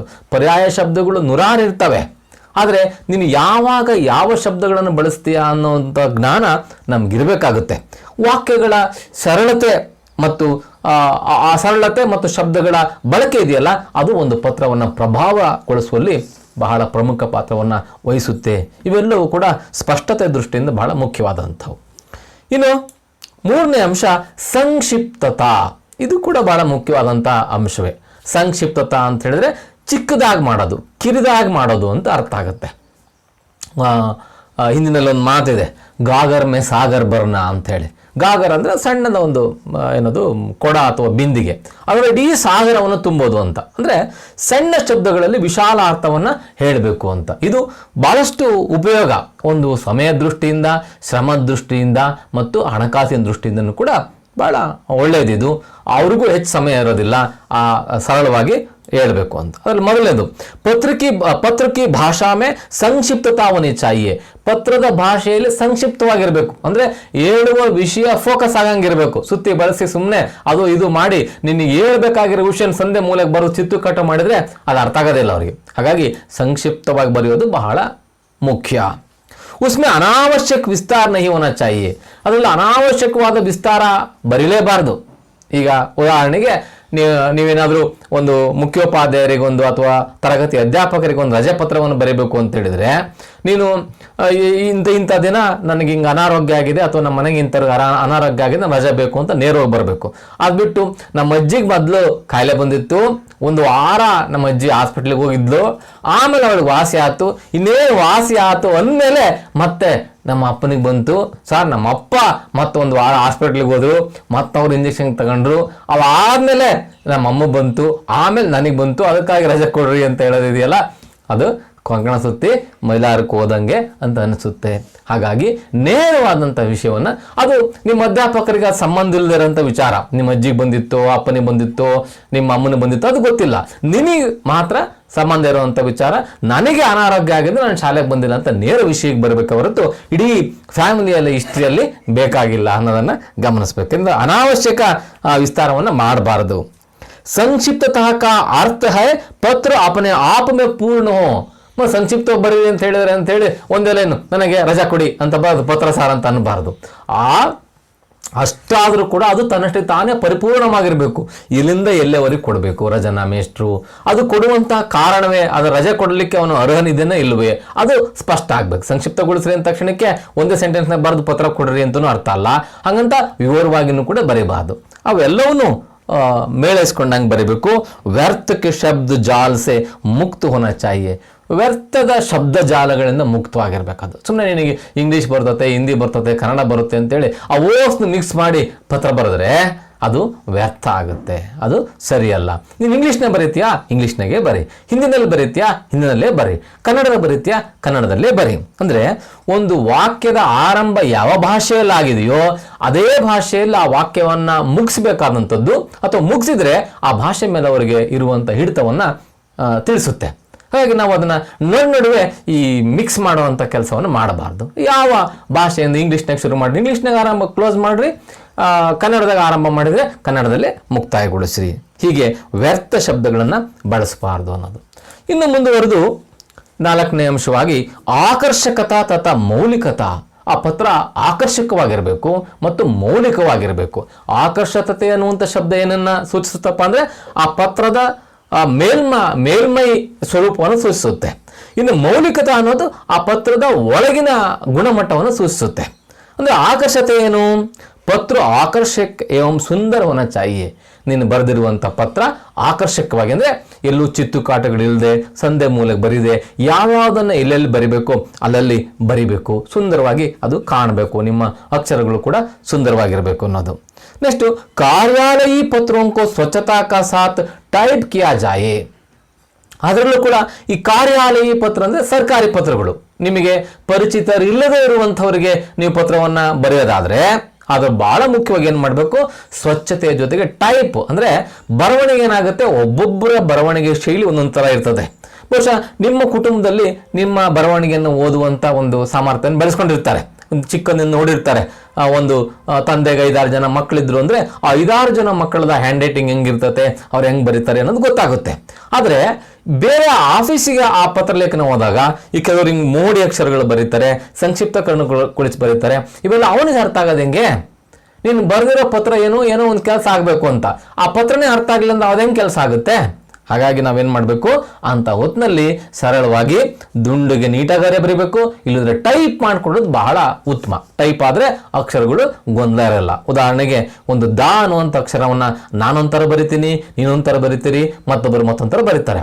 ಆದರೆ ಟೈಪ್ ಮಾಡಿದಾಗ ಏನಾಗುತ್ತೆ, ಅದು ಹಂಗೆ ಚೇಂಜ್ ಆಗೋಕ್ಕೆ ಸಾಧ್ಯ ಇಲ್ಲ, ಎಲ್ಲರಿಗೂ ಸರಳವಾಗಿ ಅರ್ಥ ಆಗುತ್ತೆ. ಪತ್ರಕ್ಕೆ ಭಾಷಾ ಮೇ ಮೌಲಿಕತೆ ಹೋನಿ ಚಾಹಿಯೆ. ಆ ಪತ್ರದ ಭಾಷೆಯಲ್ಲಿ ಮೌಲಿಕತೆ ಅಂದರೆ ಸುಮ್ಮನೆ ಅದು ಇದು ಬೂಸ ತುಂಬೋದರ ಬದಲಿಯಾಗಿ ನೇರವಾದ ವಿಷಯಕ್ಕೆ ಕ್ವಾಲಿಟಿ, ಅಂದರೆ ಯಾಕಾಗಿ ಬರೆದಿದ್ದೇನೆ, ಏನು ಕೆಲಸ ಆಗಬೇಕು, ಆ ಕೆಲಸ ಯಾಕಾಗಿ ಆಗಬೇಕು ಅನ್ನುವಂಥದ್ರ ಮೌಲಿಕತೆ ಚೆನ್ನಾಗಿ ಅಲ್ಲಿ ಮನವರಿಕೆ ಆಗಂಗಿರಬೇಕು ಓದುಗರಿಗೆ. ಪತ್ರ ಮೇ ಅಪನಾ ವರ್ಣನ್ ಕ್ರಮ ಪ್ರಾಪ್ತ ಕರ್ನೆ ವಾಲೆ ಕಾ ಅಧಿಕ ವರ್ಣನ್ ಹೋನಾ ಚಾಹಿಯೆ. ಪತ್ರದಲ್ಲಿ ಅಪನಾ ವರ್ಣನ್, ತನ್ನ ವರ್ಣನೆ ಇರಬೇಕು. ಅಂದರೆ ಬಹಳ ವಿಜೃಂಭಿಸ್ಕೊಂಡು ಬರೆಯುವಂಥದ್ದಲ್ಲ, ತನ್ನ ಬಗ್ಗೆ ಸಂಕ್ಷಿಪ್ತ ಮಾಹಿತಿನೂ ಕೂಡ ಇರಬೇಕಾಗುತ್ತೆ. ನಾನು, ನನ್ನ ಹೆಸರೇನು, ನಾನು ಯಾರು ನಾನು ಯಾರು ಅಂದರೆ ನಾನು ಇಲ್ಲಿಯವನು, ನನ್ನ ತಂದೆನೋ ತಾಯಿನೋ ಅಥವಾ ಶಾಲೆಯೋ ಸೆಕ್ಷನ್ನೋ ಇವುಗಳನ್ನು ಹೇಳಬೇಕಾಗತ್ತೆ. ಮತ್ತು ಆ ಪತ್ರವನ್ನು ಪಡ್ಕೊಂಡಂಥವ್ರಿಗೂ ಕೂಡ ಬರೀಬೇಕಾಗತ್ತೆ. ಯಾರಿಗೆ ಬರಿತಾ ಇದ್ದೀನಿ, ಅವರು ಯಾರವರು, ಅವ್ರ ಮುಖ್ಯೋಪಾಧ್ಯಾಯರು, ಕಕ್ಷಾಧ್ಯಾಪಕರು, ಎಲ್ಲಿ ಮುಖ್ಯೋಪಾಧ್ಯಾಯರವರು, ಯಾವ ಶಾಲೆಗೆ, ಯಾವ ಊರು, ಇವನ್ನೆಲ್ಲವನ್ನು ಕೂಡ ಭಾಳ ಸ್ಪಷ್ಟವಾಗಿ ಬರೆಯುವಂಥ ಕೆಲಸವನ್ನು ಮಾಡಬೇಕು. ನೆಕ್ಸ್ಟು ಉದ್ದೇಶಪೂರ್ಣತ ಅಂದರೆ ಯಾವ ಉದ್ದೇಶಕ್ಕಾಗಿ. ಪ್ರತ್ಯೇಕ ಪತ್ರ ಅಪನೆ ಕಥನ್ ಮೇ ಸ್ವತಃ ಸಂಪೂರ್ಣ ಹೋನಾ ಚಾಹಿಯೆ. ಪ್ರತ್ಯೇಕ ಪತ್ರಗಳು ಕೂಡ ತಮ್ಮ ಹೇಳಿಕೆಯಲ್ಲಿ, ಕಥನ್ ಅಂದರೆ ಸ್ಟೇಟ್ಮೆಂಟ್ನಲ್ಲಿ ಸಂಪೂರ್ಣವಾಗಿರಬೇಕು. ನೀನು ಅವ್ರ ಹತ್ರಕ್ಕೆ ಹೋಗಲ್ಲ ಅನ್ನೋ ಕಾರಣಕ್ಕಾಗಿ ನಾವು ಪತ್ರ ಬರಿತಾ ಇದ್ದೀವಿ. ಮತ್ತು ಅರ್ಧಂಬರ್ಧ ಬರೆದು ಇನ್ನು ಅರ್ಧ ನಾನು ಹೇಳೋದಾದ್ರೆ ಸರಿ ಹೋಗೋದಿಲ್ಲ. ಆ ಪತ್ರವನ್ನು ಓದ್ಬಿಟ್ರೆ ನೀನು ಏನು ಹೇಳಬೇಕು ಅಂತ ಇದೆಯೋ ಆ ಎಲ್ಲ ವಿಷಯಗಳು ಮನದಟ್ಟಾಗುವ ಹಾಗೆ ಆ ಪತ್ರದಲ್ಲಿ ವಿವರಗಳು ಇರಬೇಕು. ಹಾಗೆ ಆ ಪತ್ರ ತನ್ನಷ್ಟಕ್ಕೆ ತಾನೇ ಸ್ವಯಂ ಸಂಪೂರ್ಣವಾಗಿ ಇರಬೇಕು ಅನ್ನುವಂಥದ್ದು. ಪತ್ರ ಪढ़ने के बाद किसी प्रकार की जिज्ञासा शेष नहीं रहना चाहिए. ಆ ಪತ್ರವನ್ನು ಓದಿದ ಮೇಲೆ ಅವರಿಗೆ, ಓದುಗರಿಗೆ ಯಾವುದೇ ರೀತಿಯ ಗೊಂದಲ ಉಂಟಾಗಬಾರ್ದು. ಏನಕ್ಕೆ ಬರದ್ದಾನ ಇವನು, ಏನು ರಜೆ ಕೇಳಿ ಬರದ್ದಾನೋ ಅಥವಾ ರಜಾ ಯಾವಾಗ ಬಿಡ್ತೀರಿ ಕ್ಲಾಸಿಗೆ ಅಂತ ಬರದ್ದಾನೋ ಅದು ಗೊತ್ತಾಗದೇ ಇದ್ರೆ, ಉದಾಹರಣೆಗೆ ಏನೋ ಒಂದು ಹಬ್ಬ ಅಂತ ಇಟ್ಕೊಳ್ಳೋಣ. ಈ ಹಬ್ಬಕ್ಕೆ ನಿಮಗೆ ರಜೆ ಬೇಕಾಗಿದೆ. ಆ ಹಬ್ಬವನ್ನು ಇಡೀ ಶಾಲೆಯಲ್ಲಿ ಯಾರು ಆಚರಣೆ ಮಾಡೋದಿಲ್ಲ, ನಿಮ್ಮ ಮನೆಗೆ ಮಾತ್ರ ಮಾಡ್ತೀರಿ. ಆವಾಗ ಬರೆಯುವ ವಿಧಾನನೇ ಬೇರೆ. ಅಥವಾ ಎಲ್ಲರೂ ಮಾಡ್ತೀವಿ ಸರ್, ದಯವಿಟ್ಟು ನಿಮ್ಗೆ ಇಡೀ ಶಾಲೆಯೇ ರಜೆ ಕೊಡ್ರಿ, ಶಾಲೆಗೆ ರಜೆ ಕೊಡ್ರಿ ಅನ್ನುವಂಥ ಪತ್ರ ಬೇರೆ. ನಿನಗೆ ವೈಯಕ್ತಿಕವಾಗಿ ರಜೆ ಬೇಕು ಅನ್ನುವಂಥ ಪತ್ರದ ಸಾಲುಗಳೇ ಬೇರೆ ಆಗ್ತವೆ. ಇಡೀ ಶಾಲೆಗೆ ರಜೆ ಬೇಕು ಅನ್ನುವಂಥ ಪತ್ರದ ಸಾಲುಗಳೇ ಬೇರೆ ಆಗ್ತವೆ. ಇವೆರಡು ನಡುವೆ ಗೊಂದಲ ಆಗಬಾರ್ದು. ಭಾಳ ಸ್ಪಷ್ಟವಾಗಿ ನೀನು ಬರಿಬೇಕಾಗುತ್ತೆ. ಆ ಓದುಗರಿಗೆ ಇವನೇನು ಇಡೀ ಶಾಲೆಗೆ ರಜೆ ಕೇಳ್ತಾ ಇದ್ದಾನೋ ಅಥವಾ ತನಗೆ ಮಾತ್ರ ಕೇಳ್ತಾ ಇದ್ದಾನೋ ಅನ್ನುವಂಥ ಜಿಜ್ಞಾಸೆ ಉಂಟಾಗಬಾರ್ದು. ಅಷ್ಟು ಕ್ಲಿಯರ್ ಆಗಿರಬೇಕು ಅಂತ. पत्र का कथ्य अपने आप में पूर्ण तथा उद्देश्य की पूर्ति करने वाला हो. ಆ ಪತ್ರದ ಕಥ್ಯ ಅಂದ್ರೆ ಸಾರಾಂಶ, ಇಡೀ ಪತ್ರದ ಸಾರಾಂಶ ತನ್ನಷ್ಟಕ್ಕೆ ತಾನೇ ಪೂರ್ಣ ಆಗಿರ್ಬೇಕು. ಎಲ್ಲೂ ಅದು ಅಪೂರ್ಣ, ಇನ್ನೇನೋ ಬಿಟ್ಟೋಗಿದೆ ಅಂತ ಅನ್ನಿಸ್ಬಾರ್ದು. ಮತ್ತು ಆ ಬರೆಯುವವನ ಉದ್ದೇಶ ಆ ಓದುಗನಿಗೆ ಸಂಪೂರ್ಣವಾಗಿ ಮನವರಿಕೆ ಆಗಬೇಕು. ಹೀಗಿರಬೇಕು. ಇನ್ನು ಮುಂದುವರೆದು ಆರನೇದು ಶಿಷ್ಟತಾ. ಶಿಷ್ಟತಾ ಅನ್ನೋಂಥದ್ದು ಒಂದು ಪ್ರೋಟೋಕಾಲ್ ಅಂತ ಇಂಗ್ಲೀಷ್ನಾಗ ಹೇಳ್ತಾರೆ, ಕನ್ನಡದಲ್ಲಿ ಶಿಷ್ಟಾಚಾರ ಅಂತ ಹೇಳ್ತಾರೆ. ಏನಿದು ಪ್ರೋಟೋಕಾಲ್, ಶಿಷ್ಟಾಚಾರ ಅಂತ ಹೇಳಿದ್ರೆ ಅದರಲ್ಲಿ ಸರ್ಕಾರಿ, ವ್ಯಾವಸಾಯಿಕ ತಥಾ ಅನ್ಯ ಔಪಚಾರಿಕ ಪತ್ರ ಕಿ ಭಾಷಾ ಶೈಲಿ ಶಿಷ್ಟತಾ ಪೂರ್ಣ ಹೋನಿ ಚಾಹಿಯೆ. ಬಹಳ ಮುಖ್ಯವಾಗಿ ಶಿಷ್ಟತೆ ಎಲ್ಲಿ ಬರುತ್ತಪ್ಪ ಅಂತ ಹೇಳಿದ್ರೆ ಈ ಪತ್ರದಲ್ಲಿ ಮುಂದೆ ಬರ್ತದೆ ಪ್ರಕಾರಗಳಲ್ಲಿ. ಅದನ್ನು ಸಾಮಾನ್ಯ ನಿಮ್ಮ ಪಾರಿವಾರಿಕ ಪತ್ರ, ನಿಮ್ಮ ತಂದೆಗೆ, ತಾಯಿಗೆ, ಮಿತ್ರನಿಗೆ ಬರಿಬೇಕಾದ್ರೆ ಈ ಶಿಷ್ಟಾಚಾರದ ಪ್ರಶ್ನೆ ಅಷ್ಟೇನು ಕಾಡಿಸೋದಿಲ್ಲ, ಬೇಕಾಗಿಲ್ಲ. ಆದರೆ ಸರ್ಕಾರಿ ಪತ್ರ ಅಥವಾ ವ್ಯಾವಸಾಯಿಕ ಅಂದರೆ ಯಾವುದಾದ್ರೂ ವ್ಯಾಪಾರದ ಸಂಬಂಧಪಟ್ಟಂಗೆ, ಉದ್ಯೋಗಕ್ಕೆ ಸಂಬಂಧಪಟ್ಟಂಥ ಪತ್ರಗಳನ್ನ ಬರೆಯೋದಾದರೆ ಔಪಚಾರಿಕ ಪತ್ರ ಅಂತ ಕರಿತೀವಿ ನಾವು, ಮುಂದೆ ವಿವರವಾಗಿ ಹೇಳೋಣಂತೆ. ಇಂಥ ಔಪಚಾರಿಕ ಪತ್ರದಲ್ಲಿ ಭಾಷಾ ಶೈಲಿ ಶಿಷ್ಟತಾ ಪೂರ್ಣ ಚಾಹಿಯೆ. ಭಾಷಾ ಶೈಲಿ ಬಹಳ ಶಿಷ್ಟತೆ ಪೂರ್ವಕ ಅಂತಂದರೆ ಒಂದು ನಿರ್ಧಾರಿತ ಶಬ್ದಗಳನ್ನೇನೋ ಬಳಸಬೇಕಾಗುತ್ತೆ, ಹೆಂಗೆ ಬೇಕಂಗೆ ಬಳಸೋಕ್ಕಾಗಲ್ಲ. ಉದಾಹರಣೆಗೆ ಗಮನಿಸೋದಾದರೆ, ನೀನು ನಿನ್ನ ಗೆಳತಿ ಪತ್ರ ಬರಿತೀಯ ಅಂತ ಇಟ್ಕೋ. ನೀನು ಗೆಳತಿ ಪತ್ರ ಬರಿಬೇಕಾದ್ರೆ ಏನು ಮಾಡ್ತೀಯ ನೀನು? ಹಾಯ್ ಹೆಂಗಿದೆಯೇ ಕಡ್ಡಿ, ಅಥವಾ ಹೆಂಗಿದೆಯೇ ಸಣ್ಣಕ್ಲಿ, ಹಿಂಗೆಲ್ಲ ನೀವು ಶಬ್ದಗಳನ್ನು ಬಳಸ್ಬೋದು. ಅಲ್ಲಿ ಡುಮ್ಮಿ ಹಂಗೆಲ್ಲ ಬಳಸ್ಬೋದು ನೀವು. ಅದು ನಿಮ್ಮ ಆತ್ಮೀಯತೆ ಮೇಲೆ ಹೋಗುತ್ತೆ. ಹಾಯ್ ಡುಮ್ಮಿ ಅಂತಲೂ ಕೂಡ ಹೇಳ್ಬೋದು, ಅಥವಾ ಹಾಯ್ ಡುಮ್ಮ ಅಂತಲೂ ಕೂಡ ಹೇಳ್ಬೋದು. ಆದರೆ ಇದೇ ಶಬ್ದವನ್ನು ನೀವು ಸರ್ಕಾರಿ ಇದರಲ್ಲಿ ಅದರಲ್ಲಿ ಪತ್ರಗಳಲ್ಲಿ ಬಳಸುವ ಹಾಗಿಲ್ಲ. ಅಲ್ಲಿ ಉದಾಹರಣೆಗೆ ಅಲ್ಲಿ ನಿನ್ನ ಗೆಳೆಯನೇ ಏನೋ ಆಗಿದ್ದ ಅಂತ ಇಟ್ಕೊಳ್ಳೋಣ, ಹೆಡ್ ಮಾಸ್ಟರ್ ಆಗಿದ್ದಾನೆ ಅಥವಾ ಏನೋ ಆಗಿದೆ ಅಂತ ಇಟ್ಕೊಳ್ಳೋಣ. ನಿನ್ನ ಮಗನ ಟಿ ಸಿ ತಗೊಂಡು ಹೋಗ್ಬೇಕು ಬಂದಿದೆಯಾ ನೀನು ಆತ ಬಹಳ ಗೆಳೆಯರು, ಆತ ಈಗ ಹೆಡ್ ಮಾಸ್ಟರ್ ಆಗಿದ್ದಾನೆ, ನೀನು ಪೋಷಕ ಆಗಿ ಬಂದಿದೀಯಾ. ಹಂಗಂತ ಲೇ ನನಗೆ ನಮ್ಮ ಮಗನ ಟಿ ಸಿ ಕೊಡ ಅಂತ ನೀನು ಪತ್ರ ಬರೆಯೋಕ್ಕಾಗಲ್ಲ. ನೀನು ನಿಮ್ಮ ಆತ್ಮೀಯ ಗೆಳೆತನ ಬೇರೆ, ನಿಮ್ಮ ಮಿತ್ರನಾಗಿ ನೀನು ಏನು ಬೇಕಾದ್ರೆ ಬರ್ಕೋ. ಆದರೆ ಶಾಲೆಯ ಮುಖ್ಯೋಪಾಧ್ಯಾಯನೇ ಬರೀಬೇಕಾದ್ರೆ ನೀನು ಎಲ್ಲರಂತೆ ನೀನು ಕೂಡ ಮಾನ್ಯರೇ ದಯವಿಟ್ಟು ನನ್ನ ಮಗನ ಟಿ ಸಿ ಕೊಡ್ರಿ ಅಂತಲೇ ಬರಬೇಕಾಗುತ್ತೆ. ಗೊತ್ತಲ್ಲ, ಇದು ನಾವು ಗಮನಿಸಬೇಕಾಗಿರುವಂಥ ಅಂಶ. ಇನ್ನು ನಾವು ಮುಂದುವರೆದು ಇನ್ನೊಂದಿಷ್ಟು ಹೇಳೋದಾದರೆ, ಈ ವಿಷಯವನ್ನು ಶಿಷ್ಟತೆ ಬಗ್ಗೆ ಹೇಳೋದಾದರೆ, ಉದಾಹರಣೆಗೆ ಈಗ ಎಷ್ಟೇ ದೊಡ್ಡರಾದರೂ ಕೂಡ ತಾಯಿಗೆ ಮಕ್ಕಳೇ, ಅವ್ರು ಯಾವುದೇ ಹುದ್ದೆಗೆ ಹೋಗಲಿ, ರಾಷ್ಟ್ರಪತಿ ಆಗಲಿ, ಪ್ರಧಾನಮಂತ್ರಿ ಆಗಿರಲಿ, ಏನೇ ಆಗಲಿ, ಹಾಗಂತ ನಾವು ಅವರನ್ನು ಸಾರ್ವಜನಿಕ ಹುದ್ದೆಗಳಿದ್ದಾಗ ಹಂಗೆ ಕರೆಯೋಕ್ಕಾಗೋದಿಲ್ಲ. ಉದಾಹರಣೆಗೆ ಯಾರಪ್ಪ ಈಗ ನಮ್ಮ ದೇವೇಗೌಡರು ಪ್ರಧಾನಮಂತ್ರಿಗಳಾಗಿದ್ದರು ಅಲ್ವಾ, ಆಗ ಕುಮಾರಸ್ವಾಮಿ ಇದೆ ಅಂತ ಇಟ್ಕೊಳ್ಳೋಣ. ಕುಮಾರಸ್ವಾಮಿ ಇಲ್ಲಿಂದ ಮುಖ್ಯಮಂತ್ರಿಗಳು ಇಲ್ಲಿಂದ ಅವರು ಅಂತ ಇಟ್ಕೊಳ್ಳೋಣ. ಮುಖ್ಯಮಂತ್ರಿಗಳಾಗಿ ತನ್ನ ತಂದೆ ಪ್ರಧಾನಮಂತ್ರಿ ಆಗಿದ್ರು ಅಂತ ಅಂದಾಗ ಅಲ್ಲಿ ಅಪ್ಪ ಮಗನ ವ್ಯವಹಾರ ಆಗೋದಿಲ್ಲ, ಅದು ಮಾನ್ಯ ಪ್ರಧಾನಮಂತ್ರಿಗಳೇ ಅಂತಲೇ ಬರೀಬೇಕಾಗುತ್ತೆ ಕುಮಾರಸ್ವಾಮಿ ಅವರು. ಈಗ ಇದಾದ್ಮೇಲೆ ಕಾಲ ಪಲ್ಲಟ ಆಯಿತು, ಪ್ರಧಾನಿಗಳು ನಿವೃತ್ತಿ ಆಯಿತು, ಅವರ ಅವಧಿ ಮುಗೀತು, ಇವರು ಮುಖ್ಯಮಂತ್ರಿಗಳಾದರೂ ಈಗ ಇವರು ಏನೂ ಅಲ್ಲ. ಆದರೆ ಈಗ ಇವರು ಮುಖ್ಯಮಂತ್ರಿಗಳೇ ಬರೀಬೇಕಾದ್ರೆ ಕುಮಾರಸ್ವಾಮಿ ಅಂತ ಹೇಳಿ ಬರೆಯೋಕ್ಕಾಗಲ್ಲ, ಮಾನ್ಯ ಮುಖ್ಯಮಂತ್ರಿಗಳೇ ಅಂತಲೇ ಬರೀಬೇಕು. ಇದು ಶಿಷ್ಟಾಚಾರದ ಗಮನಿಸಬೇಕಾಗಿರುವಂಥ ಅಂಶ. ಅಂದರೆ ಅಲ್ಲಿ ವ್ಯಕ್ತಿ ಮುಖ್ಯ ಅಲ್ಲ, ಹುದ್ದೆ ಮುಖ್ಯ ಆಗುತ್ತೆ. ಈ ಸರ್ಕಾರಿ ಯಂತ್ರದಲ್ಲಿ, ಸರ್ಕಾರಿ ಆಡಳಿತದಲ್ಲಿ ವ್ಯಕ್ತಿ ಮುಖ್ಯ ಅಲ್ಲ, ಆ ವ್ಯಕ್ತಿ ಹೊಂದಿರುವಂಥ ಹುದ್ದೆ ಮುಖ್ಯ ಆಗುತ್ತೆ. ಹಾಗಾಗಿ ಆ ಹುದ್ದೆನಲ್ಲಿ ಯಾರೇ ಕುಳಿತಿದ್ರು ಕೂಡ ನಾವು ಆ ಹುದ್ದೆಗೆ ಕೊಡಬೇಕಾದಂಥ ಗೌರವ ಸ್ಥಾನಮಾನಗಳನ್ನು ಕೊಡಲೇಬೇಕಾಗುತ್ತೆ.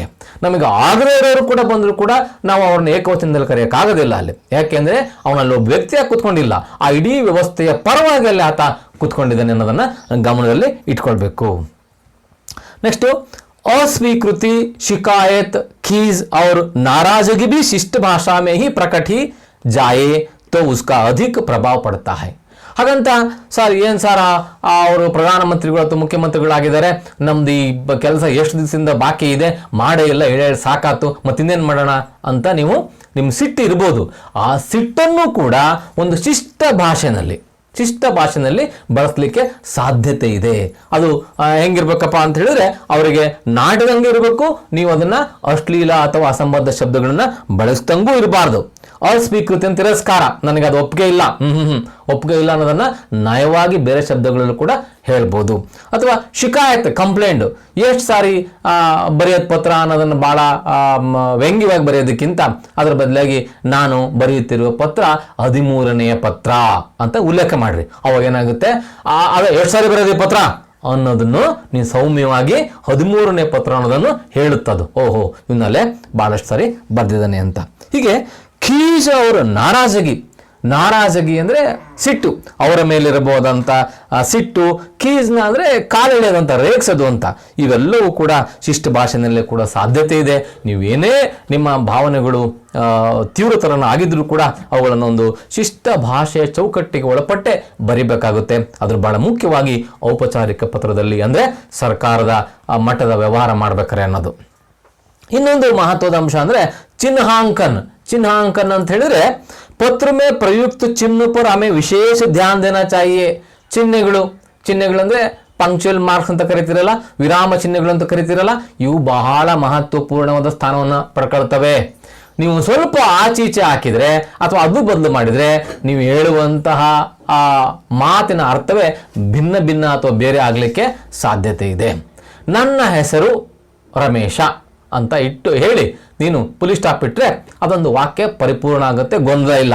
ನನ್ನ ಹೆಸರು ರಮೇಶ. ಆ ಪುಲಿ ಸ್ಟಾಪ್ ಇಡೋ ಜಾಗದಲ್ಲಿ ಕ್ವಶನ್ ಮಾರ್ಕ್ ಹಾಕಿಬಿಟ್ಬಿಟ್ರೆ ನನ್ನ ಹೆಸರು ರಮೇಶ ಅಂದರೆ ಅರ್ಥನೇ ಚೇಂಜ್ ಆಗೋಗುತ್ತೆ. ಹಾಗಾಗಿ ಎಲ್ಲಿ ಯಾವ ಚಿಹ್ನೆಯನ್ನು ಬಳಸಬೇಕು ಅನ್ನುವಂಥ ಪರಿಜ್ಞಾನವು ನಮಗಿರಬೇಕು.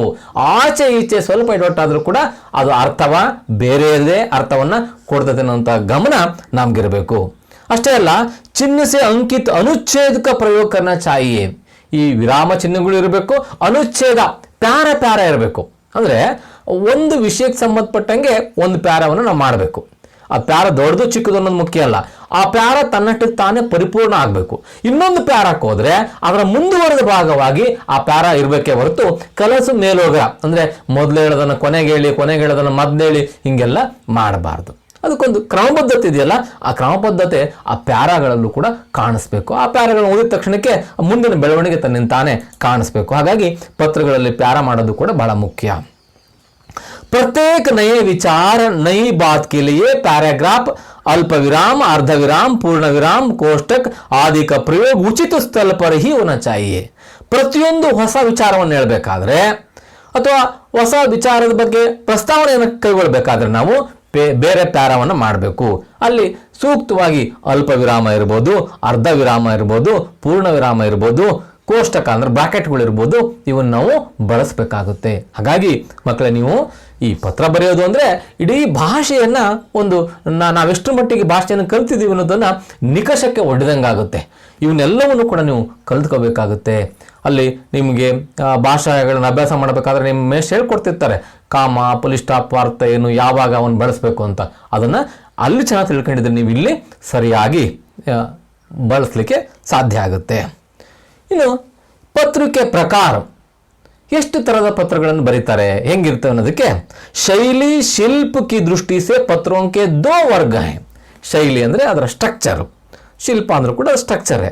ಅಂದರೆ ಬರೆಯುವಂಥ ಶೈಲಿಯ ಆಧಾರದ ಮೇಲೆ ಎರಡು ವಿಭಾಗಗಳಾಗಿ ನಾವು ಪತ್ರಗಳನ್ನು ವಿಂಗಡಿಸ್ಬೋದು. ಒಂದು ಔಪಚಾರಿಕ ಪತ್ರ, ಇನ್ನೊಂದು ಅನೌಪಚಾರಿಕ ಪತ್ರ.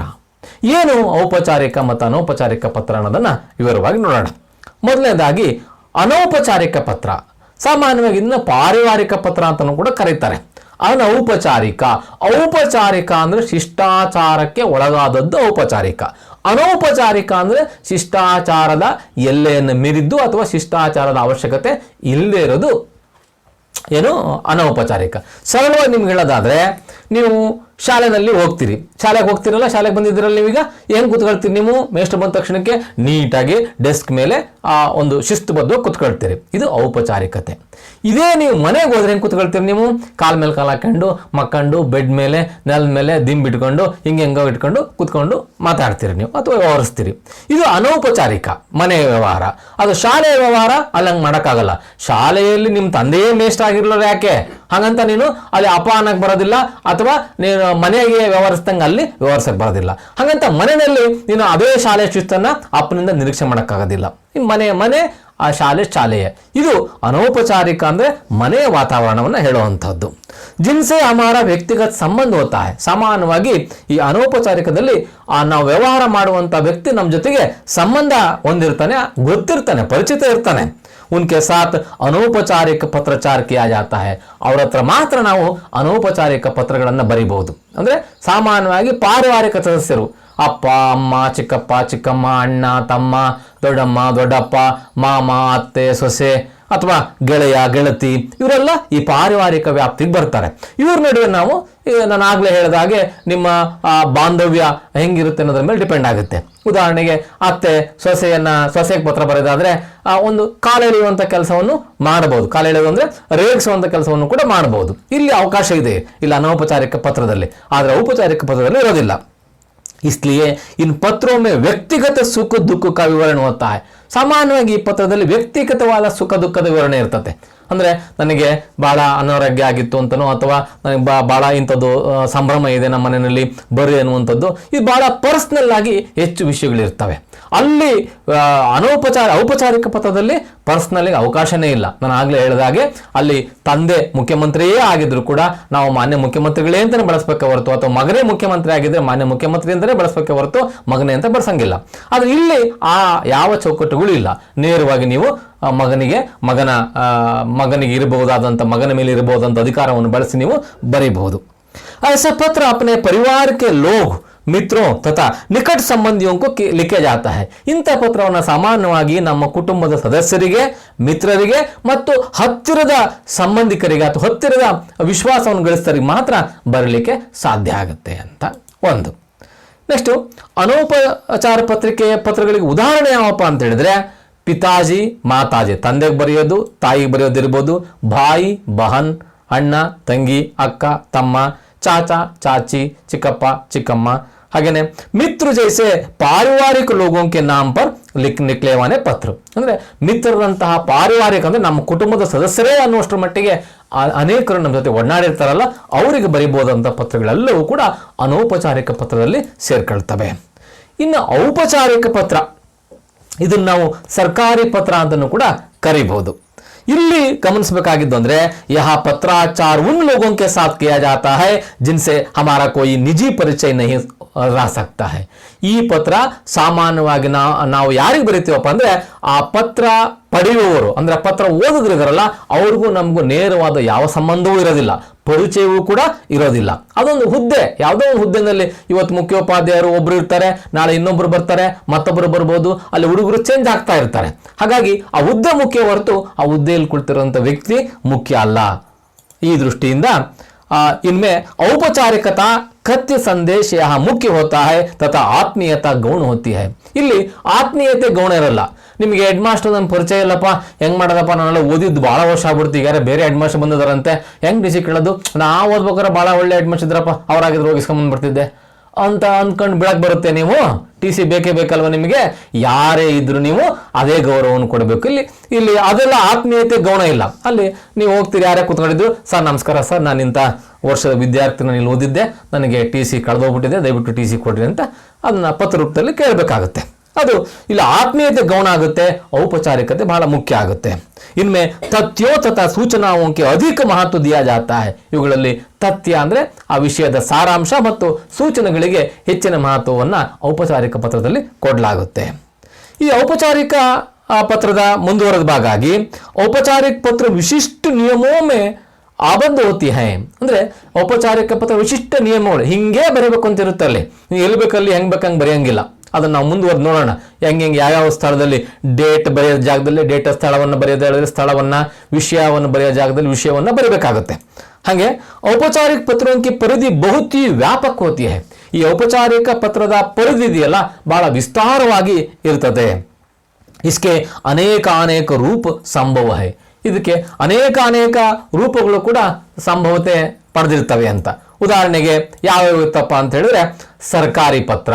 ಸರ್ಕಾರಿ ಪತ್ರ ಅಂದ್ರೆ ಯಾವ್ದಪ್ಪ ಅಂತ ಹೇಳಿದ್ರೆ, ಇಲ್ಲಿ ನಿಮ್ಮ ಗ್ರಾಮ ಪಂಚಾಯಿತಿಯಿಂದ ಹಿಡಿದು ರಾಷ್ಟ್ರಾಧ್ಯಕ್ಷರವರೆಗಿನ ಎಲ್ಲ ಸರ್ಕಾರದ ಯಂತ್ರಗಳು ಬರ್ತಾವಲ್ಲ, ಅವರ ಆ ಯಂತ್ರದ ಮುಖ್ಯಸ್ಥರು ಅಥವಾ ಕಾರ್ಯಕರ್ತರು ಅಥವಾ ಕಾರ್ಯಾಂಗ ಅಂತ ನಾವು ಕರಿತೀವಲ್ಲ, ಈ ಕಾರ್ಯಾಂಗಕ್ಕೆ ಬರೆಯುವಂತಹ ಎಲ್ಲ ಪತ್ರಗಳು ಕೂಡ, ಅದು ಕಾರ್ಯಾಂಗ, ನ್ಯಾಯಾಂಗ, ಶಾಸಕಾಂಗನೂ ಕೂಡ ಇರ್ಬೋದು, ಸರ್ಕಾರದ ಪರವಾಗಿರುತ್ತಲ್ಲ, ಅದಕ್ಕೆ ನಾವು ನೆಲ್ಲನ್ನು ಕೂಡ ಸರ್ಕಾರಿ ಪತ್ರ ಅಂತ ಕರಿತೀವಿ.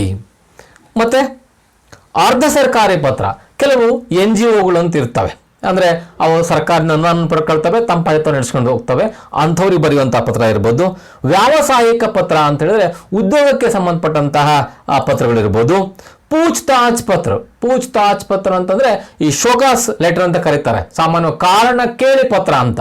ಉದಾಹರಣೆ, ನಾನು ಯಾವುದೋ ಒಂದು ಶಾಲೆನಲ್ಲಿ ನಾನು ಮೇಸ್ಟ್ ಆಗಿದೆ ಅಂತ ಇಟ್ಕೊಳ್ಳೋಣ. ನಾನು ಒಂದು ವಾರ ಬಂದೇ ಇಲ್ಲ ಶಾಲೆಗೆ, ರಜೆನೂ ಕೂಡ ಹಾಕಿಲ್ಲ. ಆವಾಗ ಏನು ಮಾಡ್ತಾರೆ, ಮೇಲಧಿಕಾರಿಗಳು ಪತ್ರ ಬರೀತಾರೆ, ಯಾಕೆ ನಿಮ್ಮನ್ನು ತೆಗೆದು ಹಾಕಬಾರದು, ಒಂದು ವಾರದಿಂದ ಶಾಲೆಗೆ ಯಾವುದೇ ಕಾರಣವನ್ನು ಕೊಡದೆ ಗೈರು ಹಾಜರಾಗಿದ್ದೀರಿ ಅಂತ. ಇದಕ್ಕೆ ಶೋಕಾಸ್ ಲೆಟರ್ ಅಂತ ಕರೀತಾರೆ. ಇನ್ನು ಸಂಪಾದಕ್ಕೆ ನಾಮಪತ್ರ, ಇನ್ನು ಪತ್ರಿಕೆಗಳಿಗೆ ಬರೆಯುವಂಥ ಪತ್ರ ಅಂದರೆ ನಮ್ಮ ಕುಂದುಕೊರತೆಗಳನ್ನು ಅಥವಾ ನಮ್ಮ ಶಾಲೆಯಲ್ಲಿ ನಡೆದ ಕಾರ್ಯಕ್ರಮಗಳನ್ನು ದಯವಿಟ್ಟು ಪ್ರಕಟಿಸಿ ಸರ್ ನಿಮ್ಮ ಪತ್ರಿಕೆಯಲ್ಲಿ ಅಂತ ಹೇಳಿ ಬರೆಯುವಂಥ ಪತ್ರ ಇರ್ಬೋದು. ಅನುರೋಧ ಪತ್ರ, ಮನವಿ ಪತ್ರ, ಸಾಮಾನ್ಯವಾಗಿ ನಮಗಿಂತ ಮೇಲೆ ಅಧಿಕಾರದಲ್ಲಿರುವಂಥವ್ರಿಗೆ ಬರೆಯುವಂಥ ಪತ್ರ. ಶೋಕ ಪತ್ರ, ಅನೇಕ ಸಾರಿ ಏನಾಗುತ್ತೆ, ನೌಕರರು ಅಥವಾ ಸೈನಿಕರು ಯಾರು ಸತ್ತೋಗ್ಬಿಡ್ತಾರೆ, ಆಗ ಅವರಿಗೆ ಅವ್ರ ಕುಟುಂಬಕ್ಕೆ ಸಾಂತ್ವನ ಹೇಳೋ ದೃಷ್ಟಿಯಿಂದ ಮೇಲಧಿಕಾರಿಗಳು, ಮೇಲಿನ ಮುಖ್ಯಸ್ಥರು ಅವರಿಗೆ ಕಳಿಸ್ಕೊಡುವಂಥ ಪತ್ರ ಶೋಕ ಪತ್ರ. ಆವೇದನ ಪತ್ರ ಅಂದ್ರೂ ಕೂಡ ಇದು ಮನವಿ ಪತ್ರ. ಶಿಕಾಯತ್ ಪತ್ರ, ಕಂಪ್ಲೇಂಟ್, ದೂರು. ನೋಡಿ, ನಮ್ಮ ಬೀದಿ ದೀಪ ಇಷ್ಟು ದಿನಗಳಿಂದ ಹತ್ತಿಲ್ಲ, ಅವೆಲ್ಲ ಕೆಟ್ಟೋಗಿದ್ದಾವೆ, ದಯವಿಟ್ಟು ಇದನ್ನ ಸರಿಪಡಿಸಿ ಅನ್ನುವಂಥ ಪತ್ರ ಇರ್ಬೋದು. ನಿಮಂತ್ರಣ ಪತ್ರ ಅಂದ್ರೆ ಆಹ್ವಾನ ಪತ್ರ, ಸರ್ ಹೀಗೆ ನಾವು ಕಾರ್ಯಕ್ರಮವನ್ನು ಹಮ್ಮಿಕೊಂಡಿದ್ವಿ, ದಯವಿಟ್ಟು ನೀವು ಈ ಕಾರ್ಯಕ್ರಮಕ್ಕೆ ಇಂಥ ದಿನ ಮುಖ್ಯ ಅತಿಥಿಗಳಾಗಿ ಬರಬೇಕು ಅನ್ನುವಂಥ ಪತ್ರ ಇರ್ಬೋದು. ವಿಜ್ಞಾಪನ ಪತ್ರ ಅಂದ್ರೆ ಪ್ರಕಟಣೆ, ನೋಡಿ ನಮ್ಮ ಶಾಲೆಯಲ್ಲಿ ಈ ದಿನಾಂಕದಿಂದ ಓಪನ್ ಆಗಿದೆ, ಇಂತಿಂಥ ತರಗತಿಗಳಿವೆ, ಯಾರಾದರೂ ಸೇರಿದ್ರೆ ಸೇರ್ಬೋದು ಅನ್ನುವಂಥ ಪತ್ರ ಇರ್ಬೋದು. ನೆಕ್ಸ್ಟ್ ಅನುಸ್ಮಾರಕ ಪತ್ರ ಅಂದ್ರೆ ಪುನಃ ನೆನಪು ಮಾಡುವಂಥ ಪತ್ರಗಳಿರ್ಬೋದು. ಸ್ವೀಕೃತಿ ಪತ್ರ ಅಂದರೆ ಎಸ್ ನೀವು ಕಳಿಸ್ಕೊಟ್ಟದ್ದು ನಮಗೆ ತಲುಪಿದೆ, ನೀವು ಕಳಿಸಿದ್ದು ಕೊಟ್ಟದಕ್ಕಾಗಿ ವಂದನೆಗಳು, ಅದು ಪತ್ರನೂ ಇನ್ಯಾವುದೋ ಒಂದು ಇರ್ಬೋದು, ಅಕ್ನಾಲಜ್ಮೆಂಟ್ ಅಂತಲೂ ಕೂಡ ಕರೀತಾರೆ. ಬಧಾಯಿ ಪತ್ರ, ಅಭಿನಂದನಾ ಪತ್ರ ಅಂದರೆ ನೀನು ರ್ಯಾಂಕ್ ಬಂದೆ ಅಂದಾಗ ಬಾಹ್ಯವಾಗಿ ಅಭಿನಂದಿಸೋದು ಬೇರೆ, ಅಧಿಕೃತವಾಗಿ ಶಾಲೆಯಿಂದ ನಮ್ಮ ಶಾಲೆಯ ಕೀರ್ತಿ ಪತಾಕೆಯನ್ನು ನೀನು ಇಷ್ಟು ಅಂಕಗಳು ತಗೊಂಡು ಹೆಚ್ಚಿದೆಯಾ, ಹಾಗಾಗಿ ನಿನಗೆ ಅಭಿನಂದನೆಗಳು ಅಂತ ಒಂದು ಪತ್ರ ಕೊಡೋದಿದೆಯಲ್ಲ ಅದು. ಶುಭ ಕಾಮನಾ ಪತ್ರ, ಮುಂದಿನ ಸಾಧನೆಗೆ ನಿನಗೆ ಒಳ್ಳೆಯದಾಗಲಿ ಅಂತ ಶುಭವನ್ನು ಹಾರೈಸಿಕೊಡುವಂಥ ಪತ್ರ. ನೆಕ್ಸ್ಟ್ ಚುಟ್ಟಿ ಪತ್ರ, ಕೊನೆಯದಾಗಿ ಇದು ನಾನು ಇಟ್ಕೊಂಡಿದ್ದೀನಿ ಕೊನೆಗಿನ ಚುಟ್ಟಿ ಪತ್ರ, ರಜೆ ಪತ್ರ. ಇವೆಲ್ಲವೂ ಕೂಡ ಔಪಚಾರಿಕ ಪತ್ರದ ಬೇರೆ ಬೇರೆ ಮಜಲುಗಳು. ನಾವು ಗಮನಿಸಬೇಕಾಗಿರೋದು ಈಗ ಮುಖ್ಯವಾಗಿ ಅಂದರೆ ತರಗತಿಯ ದೃಷ್ಟಿಯಿಂದ ಚುಟ್ಟಿ ಪತ್ರವನ್ನು ಒಂದು ಗಮನಿಸುವಂಥ ಕೆಲಸ ಮಾಡೋಣ. ಇದಕ್ಕಿಂತ ಮುಂಚೆ ಪತ್ರಕ್ಕೆ ಪತ್ರದಲ್ಲಿ ಯಾವ್ಯಾವ ಅಂಗಗಳಿರ್ತವೆ ಅಂತ. ಒಂದದು ಪ್ರೇಷಕ ಕಾ ನಾಮ್ ವಾ ಪತಾ.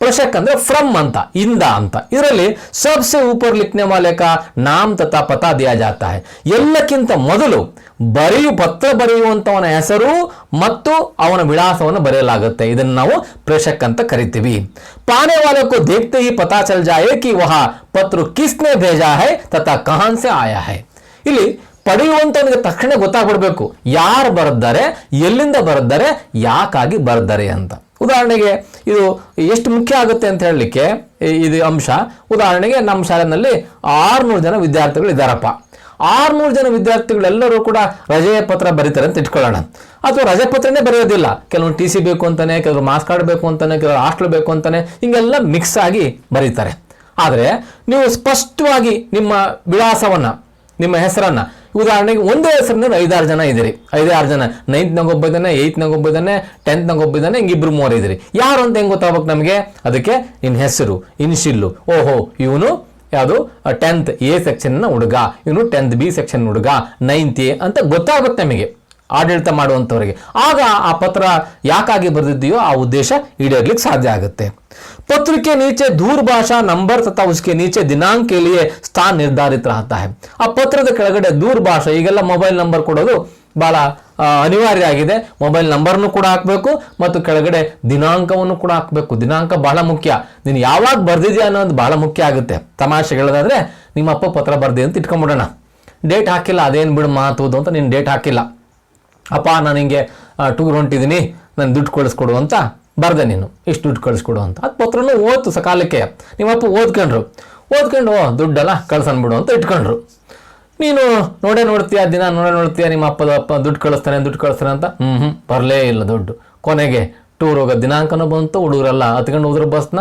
ನೀನು ಕೊನೆಗೆ ಮುಖ ಒಣಗಿಸ್ಕೊಂಡು ಮನೆಗೆ ಹೋಗಿ ಸಿಟ್ನಾಗ ಅಲ್ಲಪ್ಪ ನಾನು ಪತ್ರ ಬರೆದಿದ್ದೆ ನೀನು ದುಡ್ಡು ಕಳಿಸ್ಲೇ ಇಲ್ಲ ಎಲ್ಲರೂ ಹೋದ್ರು ಹಿಂಗಂತ ಅಳ್ಕಂತ ಹೇಳ್ತೀಯ ಅಲ್ಲಿ ಮಾಡಿದ ದೋಷ ಏನು ನೀನು ಯಾವತ್ತು ಬರ್ದಿದ್ಯಾ ನೀನು ಯಾವತ್ತು ಓಕೆ ಅಂತ ಬರದೇ ಇಲ್ಲ ನಿಮ್ಮಪ್ಪ ಏನು ಮಾಡಿದ್ರು ಪಾಪ ಇನ್ನೂ ಟೈಮ್ ಇರೋರು ಬಿಡು ಆಮೇಲೆ ಕಳಿಸಿದ್ರೆ ಆತು ಹೆಂಗೂ ಆ ಕಡೆ ಹೋಗ್ತನಲ್ಲ ಅಲ್ಲಿ ಹಾಸ್ಟ್ಲಿಗೆ ಕೊಟ್ಟೋಗೋಣ ಅಂತ ಸುಮ್ಮನೆ ಇದಾನಾತ ನೀನು ಕಳಿಸ್ಬಾರ್ದಂತ ಇಲ್ಲ ಅಂದರೆ ನೀನು ಮಾಡಿದ ಸಣ್ಣ ತಪ್ಪಿನಿಂದಾಗಿ ನೀನು ಬರೆದಿರುವ ಪತ್ರದ ಉದ್ದೇಶ ಈಡೇರಲಿಲ್ಲ ಹಾಗಾಗಿ ದಿನಾಂಕ ಸ್ಥಳಗಳು ಬಹಳ ಬಹಳ ಮುಖ್ಯ ಆಗ್ತವೆ ಎಲ್ಲೇ ನೀನು ಸೈನ್ ಮಾಡಬೇಕಾದ್ರೂ ಕೂಡ ದಿನಾಂಕವನ್ನು ಹಾಕಬೇಕು ಸ್ಥಳವನ್ನು ಹಾಕಬೇಕು ಯಾಕೆಂದ್ರೆ ಆಗ ಆ ಸ್ಥಳ ಮತ್ತು ದಿನಾಂಕ ನಿನ್ನ ಸೈನಿಗೆ ಹೆಚ್ಚು ಮಹತ್ವವನ್ನು ಕೊಡ್ತವೆ ಎರಡನೇದು ಪಾನೆವಾಲೆ ಅಂದ್ರೆ ಸೇವಾಮೆ ಟು ಅವರ ವಿಳಾಸ ಅವ್ರ ವಿಳಾಸ ಯಾರಿಗೆ ಕಳಿಸ್ಬೇಕಾಗಿದೆ ಅವ್ರ ವಿಳಾಸ ಸರಿಯಾಗಿ ಬರ್ದಿಲ್ಲ ಅಂದ್ರೆ प्रेषक के बाद पत्र पाने वाले का नाम और पता लिखते हैं ಅಂದ್ರೆ ಫ್ರಮ್ ಆದ ನಂತರ ಟು ಯಾರಿಗೆ ನೀನು ಬರಿಬೇಕಾಗಿದೆಯೋ ಅವರ ಹೆಸರು ಮತ್ತು ವಿಳಾಸ ಇರ್ತದೆ ನಾಮ್ ಕೆ ಸ್ಥಾನ पर कभी कभी केवल पदनाम भी लिखते हैं ನಾಮ್ ಅಂದ್ರೆ ಹೆಸರೇ ಬರೀಬೇಕು ಅಂತಿಲ್ಲ ಇಲ್ಲಿ ಔಪಚಾರಿಕ ಪತ್ರದಲ್ಲಿ ಉದಾಹರಣೆಗೆ ಮುಖ್ಯೋಪಾಧ್ಯಾಯರು ಅಂತ ಬರಿಬಹುದೇ ಹೊರತು ಅಥವಾ ಕಕ್ಷಾಧ್ಯಾಪಕ ಅಂತ ಬರೆಯಬಹುದು ಹೊರತು ಅಲ್ಲಿ ಹೆಸರು ಬರೀಬೇಕು ಅಂತ ಅನಿವಾರ್ಯತೆನೇ ಇಲ್ಲ ನೇರ ನೀನು ಏನು ಮುಖ್ಯೋಪಾಧ್ಯಾಯ ಅಥವಾ ಪ್ರಧಾನ ಅಧ್ಯಾಪಕ ಶ್ರೀ ಗುರುಪಾದೇಶ್ವರ ಹೈಸ್ಕೂಲ್ ಸಾಣೆಹಳ್ಳಿ ಹೊಸದುರ್ಗ ತಾಲೂಕು ಚಿತ್ರದುರ್ಗ ಜಿಲ್ಲೆ ಅಂತ ಬರೆದು ಬಿಡಬಹುದು कभी कभी नाम और पदनाम दोनों लिख सकते हैं ಒಮ್ಮೊಮ್ಮೆ ಹೆಸರು ಮತ್ತು ಪದನಾಮ ಎರಡನ್ನೂ ಕೂಡ ಬರಿಬೇಕಾಗುತ್ತೆ ಪಾನೆ ವಾಲೆ ಕ ವಿವರಣೆ ಇಸ್ ಪ್ರಕಾರವನ್ನ ಚಾಹಿಯೆ ಆ ಪಡೆಯುವಂತವ್ರ ವಿವರಣೆನೂ ಕೂಡ ಹೀಗೆ ಇರಬೇಕು ಹೇಗಿರಬೇಕು ಮೊದಲು ಅವನ ಹೆಸರು ಇರಬೇಕು ಎರಡನೇದಾಗಿ ಪದನಾಮ ಅಂದ್ರೆ ಡಿಸಿಗ್ನೇಷನ್ ಈ ಡಿಸಿಗ್ನೇಷನ್ ಅಂದ್ರೆ ಆತ ಹೊಂದಿರುವ ಹುದ್ದೆ ಹೆಸರು ಏನು ಉದಾಹರಣೆಗೆ HS ದ್ಯಾಮೇಶ್ ಸಹ ಶಿಕ್ಷಕರು ಅಥವಾ ಹಿಂದಿ ಅಧ್ಯಾಪಕರು ಇದು ಎರಡನೇದು ನೆಕ್ಸ್ಟ್ ಕಾರ್ಯಾಲಯ ಕ ನಾಮ ಆಫೀಸು ಯಾವ್ದು ಆಫೀಸ್ ನಮ್ದು ನಮ್ಮ ಆಫೀಸ್ ಯಾವ್ದಾಗುತ್ತೆ ಇಲ್ಲಿ ಶಾಲೆ ಆಗುತ್ತೆ ಶ್ರೀ ಗುರುಪಾದೇಶ್ವರ ಹೈಸ್ಕೂಲ್ ಆಮೇಲೆ ಅದೆಲ್ಲಿದೆ ಗುರುಪಾದೇಶ್ವರ ಹೈಸ್ಕೂಲ್ ನಂತರ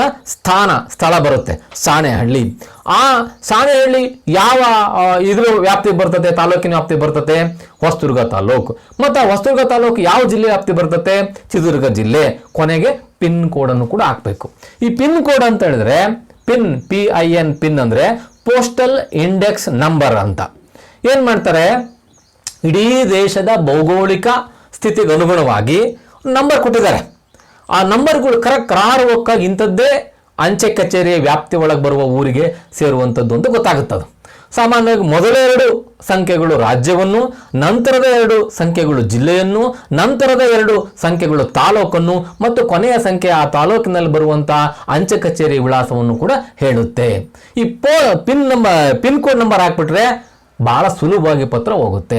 ಭಾಳ ಜನ ಏನು ಮಾಡ್ತೀರಿ ನೀವಲ್ಲಿ ನಾ ಗೆ ಗೋ ತಿಲ್ಲ ಅಂತ ಬರೆದ್ಬಿಡ್ತೀರಿ. 6 ಸಂಖ್ಯೆ ಇದಾವಲ್ಲಿ, ಅದು ಹಂಗಲ್ಲ. ಅದು ಆ ಪಿನ್ ಕೋಡ್ ಬರೆದ್ರೆ ಅವ್ರು ಏನು ನೋಡೋದಿಲ್ಲ. ಆ ಪಿನ್ ಕೋಡ್ ಬರೆದವನು ಸಾಮಾನ್ಯ ನಿಮಗೊಂದು ನೆನಪಿರಲಿ, ನಿಮಗೆ ಇಲ್ಲಿ ಪತ್ರವನ್ನ ನೀವು ಡಬ್ಬಿಗೆ ಹಾಕಿ ಬರ್ತೀರಲ್ಲ, ಅವರು ಕಳಿಸ್ಬೇಕಾದ್ರೆ ಏನು ಮಾಡ್ತಾರೆ, ಕೆಳಗಿಂದ ಓದ್ಕೊಂತ ಹೋಗ್ತಾರೆ. ಇಲ್ಲಿಂದ ನೀವು ಡಬ್ಬಿಗೆ ಹಾಕ್ತೀರಿ, ಶಾಲೆಗಿರೋ ಡಬ್ಬಿಗೆ ಹಾಕ್ತೀರಿ, ಆ ಡಬ್ಬದ ತಗೊಂಡೋಗಿ ಪೋಸ್ಟ್ಮನ್ ತಗೊಂಡು ಹೋಗ್ತಾರೆ.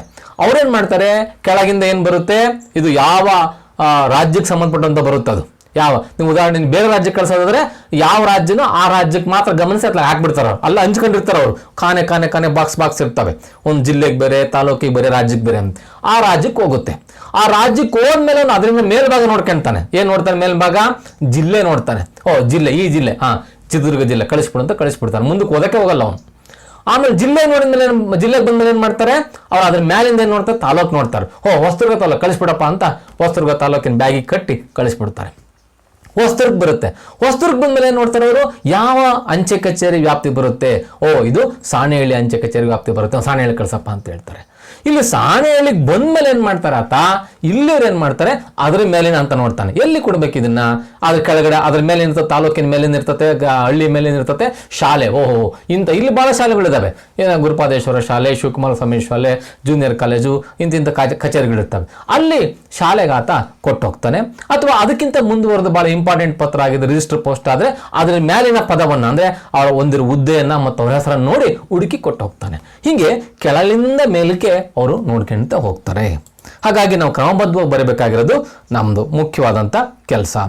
ನೆಕ್ಸ್ಟ್ ಇನ್ನೊಂದು ಅಂಶ, ವಿಷಯ ಸಂಕೇತ. ವಿಷಯ ಬಹಳ ಇಂಪಾರ್ಟೆಂಟ್, ಒಂದೇ ಲೈನ್ ನಲ್ಲಿ ಬರೀಬೇಕು.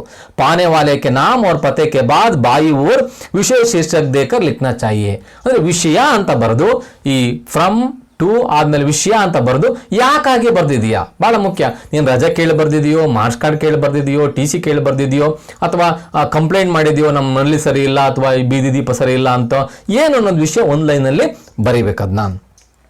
इससे पत्र को देखकर उसके विषय की जानकारी प्राप्त हो जाती है. ಇದನ್ನ ಪತ್ರವನ್ನು ಪಡ್ಕೊಂಡ್ರೆ ಗೊತ್ತಾಗುತ್ತೆ. ಉದಾಹರಣೆಗೆ ನೀವು ಶಾಲೆಗೆ ರಜೆಗೆ ಬರೆದ್ರೆ ಏನ್ ಮಾಡ್ತಾರೆ, ಹೆಡ್ ಮಾಸ್ಟ್ರು ಕ್ಲಾಸ್ ಟೀಚರ್ ಕೊಡಪ್ಪ ಅಂತ ಕಳಿಸ್ತಾರೆ. ನೀವು ಮಾರ್ಕ್ಸ್ ಕಾರ್ಡ್ ಬರೆದ್ರೆ ಏನ್ ಮಾಡ್ತಾರೆ, ಇದನ್ನ ಕ್ಲರ್ಕ್ ಕಡೆಗೆ ಕೊಟ್ಟು, ನೋಡಿ ಇದೇನೋ ಮಾರ್ಕ್ಸ್ ಕಾರ್ಡ್ ಕೇಳಿದಾನೆ ಹುಡುಗ, ಮಾರ್ಕ್ಸ್ ಕಾರ್ಡ್ ಕೊಡು ಅಂತ ಹೇಳ್ತಾರೆ. ಆದ್ರೆ ಹಾಸ್ಟೆಲ್ ವಿಷಯ ಬಗ್ಗೆ ಕುರಿತು ಬರೋದ್ರೆ ವಾರ್ಡನಿಗೆ ಕಳಿಸ್ಕೊಡ್ತಾರೆ, ನೋಡಪ್ಪ ಇದು ಹಾಸ್ಟೆಲ್ ಸಂಬಂಧಪಟ್ಟದ್ದು ಅಂತ ಕಳಿಸ್ತಾರೆ. ಹಿಂಗೆ ವರ್ಗೀಕರಣ ಆಗೋದ್ರಿಂದ ನಮ್ಮ ಕೆಲಸಗಳು ಸುಗಮ ಆಗ್ತವೆ. ಇದಕ್ಕೆ ಪತ್ರದಲ್ಲಿ ವಿಷಯವನ್ನು ಸಂಕ್ಷಿಪ್ತವಾಗಿ ಬರೆಯೋದು ಬಹಳ ಬಹಳ ಮುಖ್ಯ. ಇನ್ನು 4ನೇದು ಸಂಬೋಧನ, ಅಂದ್ರೆ ಅವರನ್ನ ಕುರಿತು ಹೇಳುವಂತ ಮಾತು. ವಿಷಯಕ್ಕೆ ಬಾದ್, ವಿಷಯದ ನಂತರ ಬಾಯಿ ಓರ್ಸ್ ಎಡಗಡೆಯಿಂದ ಬರುತ್ತೆ ಆ ಶಬ್ದಗಳನ್ನು ಬರಿಬೇಕು ಅಂತ. ಹೆಂಗೆ ಅಂದ್ರೆ, ವ್ಯಕ್ತಿಗತ ಪತ್ರ ಮೇ ಪ್ರಿಯ ಲಿಖುವರ್ ಪತ್ರ ಪ್ರಾಪ್ತಕರ್ತಾ ಕಾ ನಾಮ್ ಯಾ ಉಪನಾಮ್ ದಿಯಾ ಜಾತಾ ಹೈ. ಅನೌಪಚಾರಿಕ ಪತ್ರದಲ್ಲಿ ಏನ್ ಮಾಡ್ತೀವಿ ನಾವು, ವ್ಯಕ್ತಿ ಹೆಸರನ್ನ ಬರಿತೀವಿ. ಅಂದ್ರೆ ಅದ್ರ ಹಿಂದಕ್ಕೆ ಪ್ರಿಯ ಮಿತ್ರ, ಪ್ರಿಯ ಮಿತ್ರ ಅಥವಾ ಪ್ರಿಯ ಗೆಳತಿ, ಸುಪ್ರಭೆ, ಪ್ರಿಯ ಗೆಳೆಯ, ಶಿವ ಸ್ವರೂಪ್, ಹಿಂಗೆ ಶುರು ಮಾಡ್ಬಿಡ್ತೀವಿ ನಾವು ಇಲ್ಲಿ ಅನೌಪಚಾರಿಕ ಪತ್ರದಲ್ಲಿ. ಆದ್ರೆ ಉದಾಹರಣೆಗೆ ಇಲ್ಲಿ ಜೈಸೆ ಪ್ರಿಯ ಅರುಣ್ ಅಂತ ಬರೆದ್ಬಿಡ್ಬೋದು. ಅಪ್ನೆ ಸೆ ಬಡೋನ್ ಕೆ ಲಿಯೆ ಪ್ರಿಯ ಕೆ ಸ್ಥಾನ ಪರ್, ನಮ್ಗಿಂತ ದೊಡ್ಡವರಾದ್ರೆ ಪೂಜ್ಯ, ಮಾನ್ಯವರ್ ಆದಿ ಶಬ್ದೋಂಕೋ ಪ್ರಯೋಗ ಕಿಯಾ ಜಾತಾ ಹೈ. ನಮ್ಗಿಂತ ದೊಡ್ಡವರಾದ್ರೆ ಪೂಜ್ಯ, ನಾವು ಮುಂದೆ ವಿಸ್ತೃತವಾಗಿ ಅದನ್ನು ಗಮನಿಸ್ತೀವಿ, ಹಿಂಗೆ ಬಳಸ್ತೀವಿ. ಆದ್ರೆ ಸರ್ಕಾರಿ ಪತ್ರಗಳಾದ್ರೆ ಪ್ರಿಯ ಮಹೋದಯ್ ಅಥವಾ ಪ್ರಿಯ ಮಹೋದಯ. ಮಹೋದಯ ಪುಲ್ಲಿಂಗ, ಮಹೋದಯ ಸ್ತ್ರೀಲಿಂಗ ಆಗುತ್ತೆ. ಅವ್ರು ಯಾರೇ ಆಗಿರ್ಲಿ, ನಿಮ್ಮ ತಂದೆನೇ ಅಥವಾ ನಿಮ್ಮ ತಾಯಿಯೇ ಅಲ್ಲಿ ಹೆಡ್ ಮಾಸ್ಟರ್ ಆಗಿದ್ರು ಕೂಡ ನೀವು ಅಲ್ಲಿ ಏನ್ ಮಾಡ್ಬೇಕು, ಪ್ರಿಯ ಮಹೋದಯ ಅಂತಾನೆ ಬರೀಬೇಕಾಗುತ್ತೆ. ಅಲ್ಲಿ ನಿಮ್ಮ ಅಮ್ಮನ ಹೆಸರನ್ನ ಅಲ್ಲಿ ಬರೆಯಕ್ಕೆ ಆಗೋದಿಲ್ಲ. ಹಾಗೆ ನೀವು ಸಂಬೋಧನೆಯನ್ನಾಯ್ತು. ಇನ್ನು 5ನೇದು ಪತ್ರಿಕೆ ಮುಖ್ಯ ಸಾಮಗ್ರಿ, ಅಂದ್ರೆ ಬಾಡಿ ಆಫ್ ದಿ ಲೆಟರ್ ಅಂತ ಏನ್ ಕರೀತಾರಲ್ಲ, ಯಾಕಾಗಿ ಬರ್ದಿದೆಯೋ ಅದು ಸಂಬೋಧನೆಗೆ ಪಶ್ಚಾತ್ ಬರುವಂತ ಮಾತಿದು. ಮೂಲ ಸಾಮಗ್ರಿ, ಯಾವ ಕಾರಣಕ್ಕಾಗಿ ಬರ್ದಿದೆಯಾ ಅಂತ, ಅವಶ್ಯಕತಾ, ಸಮಯ ತथा ಪರಿಸ್ಥಿತಿ ಅನುಸಾರ ವಿಷಯ ಮೇ ಪರಿವರ್ತನ ಹೋತಾ. ಇದ್ರ ಮೊದಲೇ ನಿಗದಿ ಮಾಡಕ್ ಹೇಳಕ್ ಆಗೋದಿಲ್ಲ ನಾವು. ನೀನ್ ಯಾಕಾಗಿ ಬರ್ದಿದೀಯಾ, ರಜೆ ಏನ್ ಕೇಳಿ ಬರ್ದಿದೆಯೋ, ಮಾರ್ಕ್ಸ್ ಕಾರ್ಡ್ ಅನ್ನು ಕೇಳಿ ಬರ್ದಿದೆಯೋ, ಅಥವಾ ಇನ್ನೇನ್ ಬರ್ದಿದೆಯೋ ಅದಕ್ಕನುಗುಣವಾಗಿ ನಾವು ಆಗ್ಲೇ ಹೇಳ್ದಂಗೆ ಪ್ಯಾರಾ ವೈಸು ಆ ವಿರಾಮ ಚಿಹ್ನೆಗಳನ್ನು ಸೂಕ್ತ ಪ್ರಮಾಣದಲ್ಲಿ ಬಳಸಿ ವಿಷಯವನ್ನು ಮಂಡಿಸಬೇಕು. ನೆಕ್ಸ್ಟ್ समापन सूचक शब्द, मुगीतु ಅಂತ ಪತ್ರ ಹೇಳಲಿಕ್ಕೆ ನಾವೇನ್ ಮಾಡ್ತೀವಿ, पत्र की समाप्ति पर प्रेषक प्राप्तकर्ता से अपने ಸಂಬಂಧಕ್ಕೆ ಅನುಸಾರ, ಈ ಬರೆಯುವಂತವನು ಮತ್ತು ಆ ತೆಗೆದುಕೊಳ್ಳುವಂತವನ ಸಂಬಂಧಕ್ಕೆ ಅನುಗುಣವಾಗಿ ಏನ್ ಮಾಡ್ತೀವಿ ನಾವು ಪತ್ರವನ್ನ ಮುಗಿಸ್ತೀವಿ. ಉದಾಹರಣೆಗೆ ಸಾಮಾನ್ಯವಾಗಿ ಬಡೋನ್ ಕೇಳಿಯೇ ಆಪ್ಕ ಆಜ್ಞಾಕಾರಿ आपका प्रिय ಬರಾಬರಿ ವಾಲೋನ್ ಕೆಲೆ ನಮ್ಮ ಸರಿ ಸಮಾನ ಆದ್ರೆ ಏನ್ ಮಾಡ್ತೀವಿ ನಾವು ಸ್ನೇಹಶೀಲ್ ಸ್ನೇಹಿ ಅಂತ ಬರಿತೀವಿ. ಅದು ನಮಗಿಂತ ಚಿಕ್ಕವರಾದ್ರೆ छोटों के लिए शुभ चिंतक शुभाकांक्षी जैसे शब्दों का प्रयोग किया जाता है. ಇಂಥ ಶಬ್ದಗಳನ್ನು ನಾವು ಪ್ರಯೋಗವನ್ನು ಮಾಡಬಹುದು ಅಂತ. ನೆಕ್ಸ್ಟ್ ಇನ್ನು ಹಸ್ತಾಕ್ಷರ ತथा ನಾಮ್, ಕೊನೆಗೆ ಹಸ್ತಾಕ್ಷರ ಸೈನ್ ಸಿಗ್ನೇಚರ್ ಮತ್ತು ಹೆಸರು. ಸಿಗ್ನೇಚರ್ ಹೆಸರು ಒಂದೇ ಅಲ್ಲ ಸರ್ ಅಂತ ಕೇಳ್ಬೋದು, ಹಂಗಾಗೋದಿಲ್ಲ. ಸಮಾಪನ್ ಶಬ್ದಕ್ಕೆ ಟೀಕ್ ನೀಚೆ ಆಪ್ಕ ಆಜ್ಞಾಕಾರಿ ಛಾತ್ರ ಅಂತ ಬರೀತಿಯಲ್ಲ, ಅದ್ರ ಕೆಳಗಡೆ ಅದು ಸಮಾಪನ್ ಶಬ್ದ, ಅದು ಅದ್ರ ಕೆಳಗಡೆ ಏನ್ ಮಾಡಬೇಕು, ನೀನ್ ಸೈನ್ ಹಾಕ್ಬೇಕು. ಅದ್ರ ಕೆಳಗಡೆ ಆ ಸೈನಿನ ಕೆಳಗಡೆ ಏನ್ ಮಾಡಬೇಕು, ಕೋಷ್ಟಕ್ ಮೇ ಬೇಜ್ನೆ ವಾಲೆ ಆ ಸ್ಪಷ್ಟವಾದ ಅಕ್ಷರಗಳಲ್ಲಿ ಹೆಸರನ್ನು ಬರಿಬೇಕು. ಹೆಸರು ಬೇರೆ ಸಹಿ ಬೇರೆ. ಸಹಿಗೂ ಹೆಸರಿಗೂ ವ್ಯತ್ಯಾಸ ಏನಪ್ಪಾ ಅಂದ್ರೆ, ಹೆಸರನ್ನ ಯಾರು ಬೇಕಾದರೂ ಬರೆಯಬಹುದು, ಓದಬಹುದು. ಆದ್ರೆ ಸಹಿಯನ್ನ ಅಷ್ಟು ಸುಲಭದಲ್ಲಿ ಇನ್ನೊಬ್ಬರು ನಕಲು ಮಾಡ್ಲಿಕ್ಕೆ ಆಗೋದಿಲ್ಲ. ಹಂಗ್ ನಕಲು ಮಾಡಬಾರ್ದಂತಾನೆ ಸಹಿಯನ್ನು ಮಾಡಿರ್ತಾರೆ. ಆದ್ರೆ ಗೊತ್ತಾಗ್ಬೇಕಲ್ಲ ಯಾರ್ದು ಇದು ಸೈನು ಅಂತ, ಆ ಕಾರಣಕ್ಕಾಗಿ ಕೆಳಗೆ ಬ್ರಾಕೆಟ್ ನಲ್ಲಿ ನಾವೇನ್ ಮಾಡಬೇಕು, ನಮ್ಮ ಹೆಸರನ್ನ ಬರೀಬೇಕು. ಸಾಮಾನ್ಯವಾಗಿ ಹಸ್ತಾಕ್ಷರ ಪ್ರಾಯ ಸುಪಠ್ಯ ನಹಿ ಹೋನೆ ಕೆ ಕಾರಣ ನಾಮ್ ಬಿ ಲಿಖನಾ ಚಾಹಿಯೆ. ಆ ಹಸ್ತಾಕ್ಷರದಲ್ಲಿ ಪೂರ್ಣ ವರ್ಣಮಾನಗಳು ಕಾಣಿಸೋದಿಲ್ಲ, ಅಕ್ಷರಗಳು ಕಾಣಿಸೋದಿಲ್ಲ, ಅಲ್ಲಿ ಹಿಂಗೆ ಗೀಚ್ಬಿಟ್ಟಿರ್ತಾರೆ. ಆ ಕಾರಣಕ್ಕಾಗಿ ಕೆಳಗಡೆ ಅವ್ರ ಹೆಸರನ್ನ ಬರಿಬೇಕಾಗುತ್ತೆ. ಇನ್ನು ಇನ್ನೊಂದು ಅಂಗ ಯಾವುದಪ್ಪ ಅಂದ್ರೆ ಸಂಲಗ್ನಕ್ ಅಂತ ಹೇಳಿ ಬರೋದಂದ್ರೆ ಎನ್ಕ್ಲೋಜರ್ಸ್ ಅಂತ. ಸರ್ಕಾರಿ ಪತ್ರದಲ್ಲಿ ಸಾಮಾನ್ಯವಾಗಿ ಈ ಪದ್ಧತಿ ಇದೆ. ಅಂದ್ರೆ ಆ ಪತ್ರಕ್ಕೆ ಪೂರಕವಾದಂಥ ಮಾಹಿತಿಗಳನ್ನು ಕೊಡುವಂಥದ್ದನ್ನ ಒಂದು ಪಟ್ಟಿ ಮಾಡಿ ಬರೀತಾರೆ. ಅಡಕಗಳು ಅಂತ ಕರೀತಾರೆ ಕನ್ನಡದಲ್ಲಿ, ಅಡಕಗಳು ಅಂತ. ಅದು ನೀವು ಏನು ಮಾಡಬೇಕು ಅಂತಂದ್ರೆ 1, 2, 3 ಅಂತ ಸಂಲಗ್ನ ಪತ್ರ ಮೇಲೆ ಸಬ್ನಗ್ ಅಡಕ ಅಂತ ಬರೆದು ಅದ್ರ ಕೆಳಗಡೆ 1 ಅದಕ್ಕೆ ಸಪೋರ್ಟಿವ್ ಆಗಿ, ಏನು ಉದಾಹರಣೆಗೆ ನೀನು ರಜೆ ಕೇಳಿದೆ ಅಂತ ಇಟ್ಕೋ, 2-3 ದಿವಸ ರಜೆ ಕೇಳಿದ್ರೆ ಸರಿ, ಆದರೆ 15 ದಿವಸ ಹೋಗ್ಬೇಕಾಗಿದೆ. ಅದಕ್ಕೆ ಏನು ಸಪೋರ್ಟ್, ಅದಕ್ಕೆ ಡಾಕ್ಟರ್ ಬರ್ಕೊಟ್ಟಿರ್ತಾರೆ, ನಿನಗಿಂಥದ್ದು ಆಪರೇಷನ್ ಆಗಬೇಕಾಗಿದೆ, ಈಗ ಮಾಡಬೇಕು ಅಂತ. ಆ ಪತ್ರದ ಒಂದು ಕಾಪಿಯನ್ನು ಹಾಕೋದಾದ್ರೆ ನೀನಲ್ಲಿ ಅಡಕಗಳಲ್ಲಿ ಅದನ್ನು ಸೇರಿಸಬೇಕಾಗುತ್ತೆ. ಹೀಗೆ ಅದು ಒಂದು ಪತ್ರದ ಅಂಗ ಆಗಿದೆ. ಕೊನೆಗೆ पुनश्च ಅಂದ್ರೆ ಮತ್ತೆ कभी कभी पत्र लिखते समय मूल सामग्री में से किसी महत्वपूर्ण अंश के छूट जाने पर इसका प्रयोग किया जाता है. ಪತ್ರ ಎಲ್ಲ ಬರೆದ್ಬಿಟ್ಟಿದೆಯಾ, ಅದೇನೋ ಒಂದು ಅಂಶ ಸೇರಿಸಬೇಕಾಗಿತ್ತು, ಮರ್ತೋಗ್ಬಿಟ್ಟಿದೆ, ಈಗ ಮತ್ತೆ ಪತ್ರ ಬರೆಯೋಕ್ಕಾಗಲ್ಲ. ಅದಕ್ಕೆ ಏನು ಮಾಡೋದಿದ್ನ ಅಡಿ ಟಿಪ್ಪಣಿ ಅಂತ ಹೇಳ್ತಾರೆ ಕನ್ನಡದಲ್ಲಿ, ಫುಟ್ ನೋಟ್ ಅಂತ ಇಂಗ್ಲೀಷ್ನಾಗ ಅಂತಾರೆ. ಕೊನೆಗೆ ಅಲ್ಲೊಂದು ಮಾರ್ಕ್ ಹಾಕಿ ಅಥವಾ ಅಲ್ಲೊಂದು ಏನದು ಪುನಶ್ಚ ಅಂತ ಒಂದು ಶಬ್ದ ಬರೆದು ಅಲ್ಲೇನು ಮಾಡ್ಬೇಕಾಗುತ್ತೆ, ನೀವು ಯಾವುದನ್ನು ಬಿಟ್ಟೋಗಿದೆಯೋ ಅದನ್ನು ಬರೆದು ಅಲ್ಲಿ ಮತ್ತೊಂದು ಸಣ್ಣ ಚೋಟಾಸೇನನ್ನ ಹಾಕ್ಬೇಕಾಗುತ್ತೆ. ಇದನ್ನು ನಾವು ಪುನಶ್ಚ ಅಂತ ಕರಿತೀವಿ. ಇಲ್ಲಿ ನೋಡಿ, ಇನ್ನು ಕೊನೆಯದಾಗಿ ಪಥ ವಿಳಾಸವನ್ನು ಹೆಂಗ್ ಬರಿಬೇಕಪ್ಪ ಅಂತ ಹೇಳಿದ್ರೆ, ಲಿಫಾಫೆ, ಪೋಸ್ಟ್ ಕಾರ್ಡ್, ಅಂತರ್ದೇಶಿ ಪತ್ರದಲ್ಲಿ ಬರೆದಾದ್ರೆ ನೋಡಿ, ಈ ಭಾಗದಲ್ಲಿ ಇದೆ ನೋಡಿ, ಇಲ್ಲಿ ಅಂತರ್ದೇಶಿ ಪತ್ರ ಮತ್ತು ಪೋಸ್ಟ್ ಕಾರ್ಡ್ ಅಂತ ಇದೆ. ಅಂತರ್ದೇಶ ಅಂದ್ರೆ ಇನ್ ಲ್ಯಾಂಡ್ ಅಂತ, ಇಂಗ್ಲೆಂಡ್ ಅಲ್ಲ ಅದು, ಇನ್ ಲ್ಯಾಂಡ್ ಅಂದ್ರೆ ನಮ್ಮ ದೇಶದ ಒಳಗಡೆ ಹೋಗಬಹುದಾದ ಕಳಿಸಬಹುದಾದ ಪತ್ರ ಅಂತ. ಇನ್ಮೇಲೆ ಕಾರ್ಡ್ ಅದು ಸಂಕ್ಷಿಪ್ತವಾಗಿರುತ್ತೆ, ಯಾರು ಬೇಕಾದ್ರೂ ಓದ್ಕೋಬಹುದು. ಆದರೆ ಇನ್ಲ್ಯಾಂಡ್ ನಲ್ಲಿ ಕವರ್ ಮಾಡ್ತೀವಿ, ಬರದ ವಿಷಯವನ್ನು ಬೇರೆಯವರು ಓದಲಿಕ್ಕೆ ಸಾಧ್ಯ ಆಗಲ್ಲ.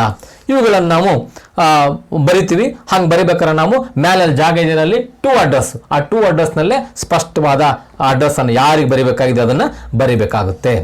ನೆಕ್ಸ್ಟ್ ಪತ್ರ ಪ್ರಾಪ್ತ ಕರ್ನೆ ವಾಲೆ ಕ ಪಥ, ಮತ್ತು ಪತ್ರವನ್ನು ಯಾರು ಪಡ್ಕೊಳ್ತಾರೋ ಅವರ ವಿಳಾಸವನ್ನು ಕೂಡ ಬರೀಬೇಕು. ನೋಡಿ, ಇಲ್ಲೊಂದು ಕವರ್ ಎನ್ವಲಪ್ ಅಂದ್ರೆ ಪೋಸ್ಟ್ ಕಾರ್ಡ್ ಅಲ್ದೇನೆ ಮತ್ತು ಇನ್ಲ್ಯಾಂಡ್ ಲೆಟರ್ ಅಲ್ದೇನೆ ಇವೆರಡನ್ನು ಹೊರತುಪಡಿಸಿ ನಾವು ನಮ್ಮದೇ ಆದಂಥ ಕವರ್ ಅನ್ನು ತಗೊಂಡು ಒಂದು 5-6 ಹಾಳೆಗಳನ್ನ ಬರೆದು ಅದರೊಳಗಿಟ್ಟು ಕಳಿಸ್ಬೋದು. ಹಾಗೆ ಕಳಿಸ್ಬೇಕಾದ್ರೆ ಅಲ್ಲಿ ನೋಡಲ್ಲಿ ಮೊದಲನೇ ದಿನ ಆಗಿದೆ, ಎಡಭಾಗದ ಬಲತುದಿನಲ್ಲಿ ನಾವು ಕಳಿಸುವಂಥವ್ರ ವಿಳಾಸ ಇರಬೇಕು. ಅಲ್ಲಿ ಅಂದ್ರೆ ರಿಟರ್ನ್ ಅಡ್ರೆಸ್, ಒಂದು ವೇಳೆ ಅದು ವಾಪಸ್ ಸೂಕ್ತ ವ್ಯಕ್ತಿ ಹೋಗ್ಲಿಲ್ಲ ಅಂದ್ರೆ ವಾಪಸ್ ಬರಂಗೆ ಅಂದ್ರೆ ನಮ್ಮ ಅಡ್ರೆಸ್ ಇರಬೇಕಲ್ಲಿ, ಇವರ ನೇಮು, ಇವರ ಪೂರ್ತಿ ಅಡ್ರೆಸ್ ಎಲ್ಲ ಇದೆಯಲ್ಲ ಅಲ್ಲಿ.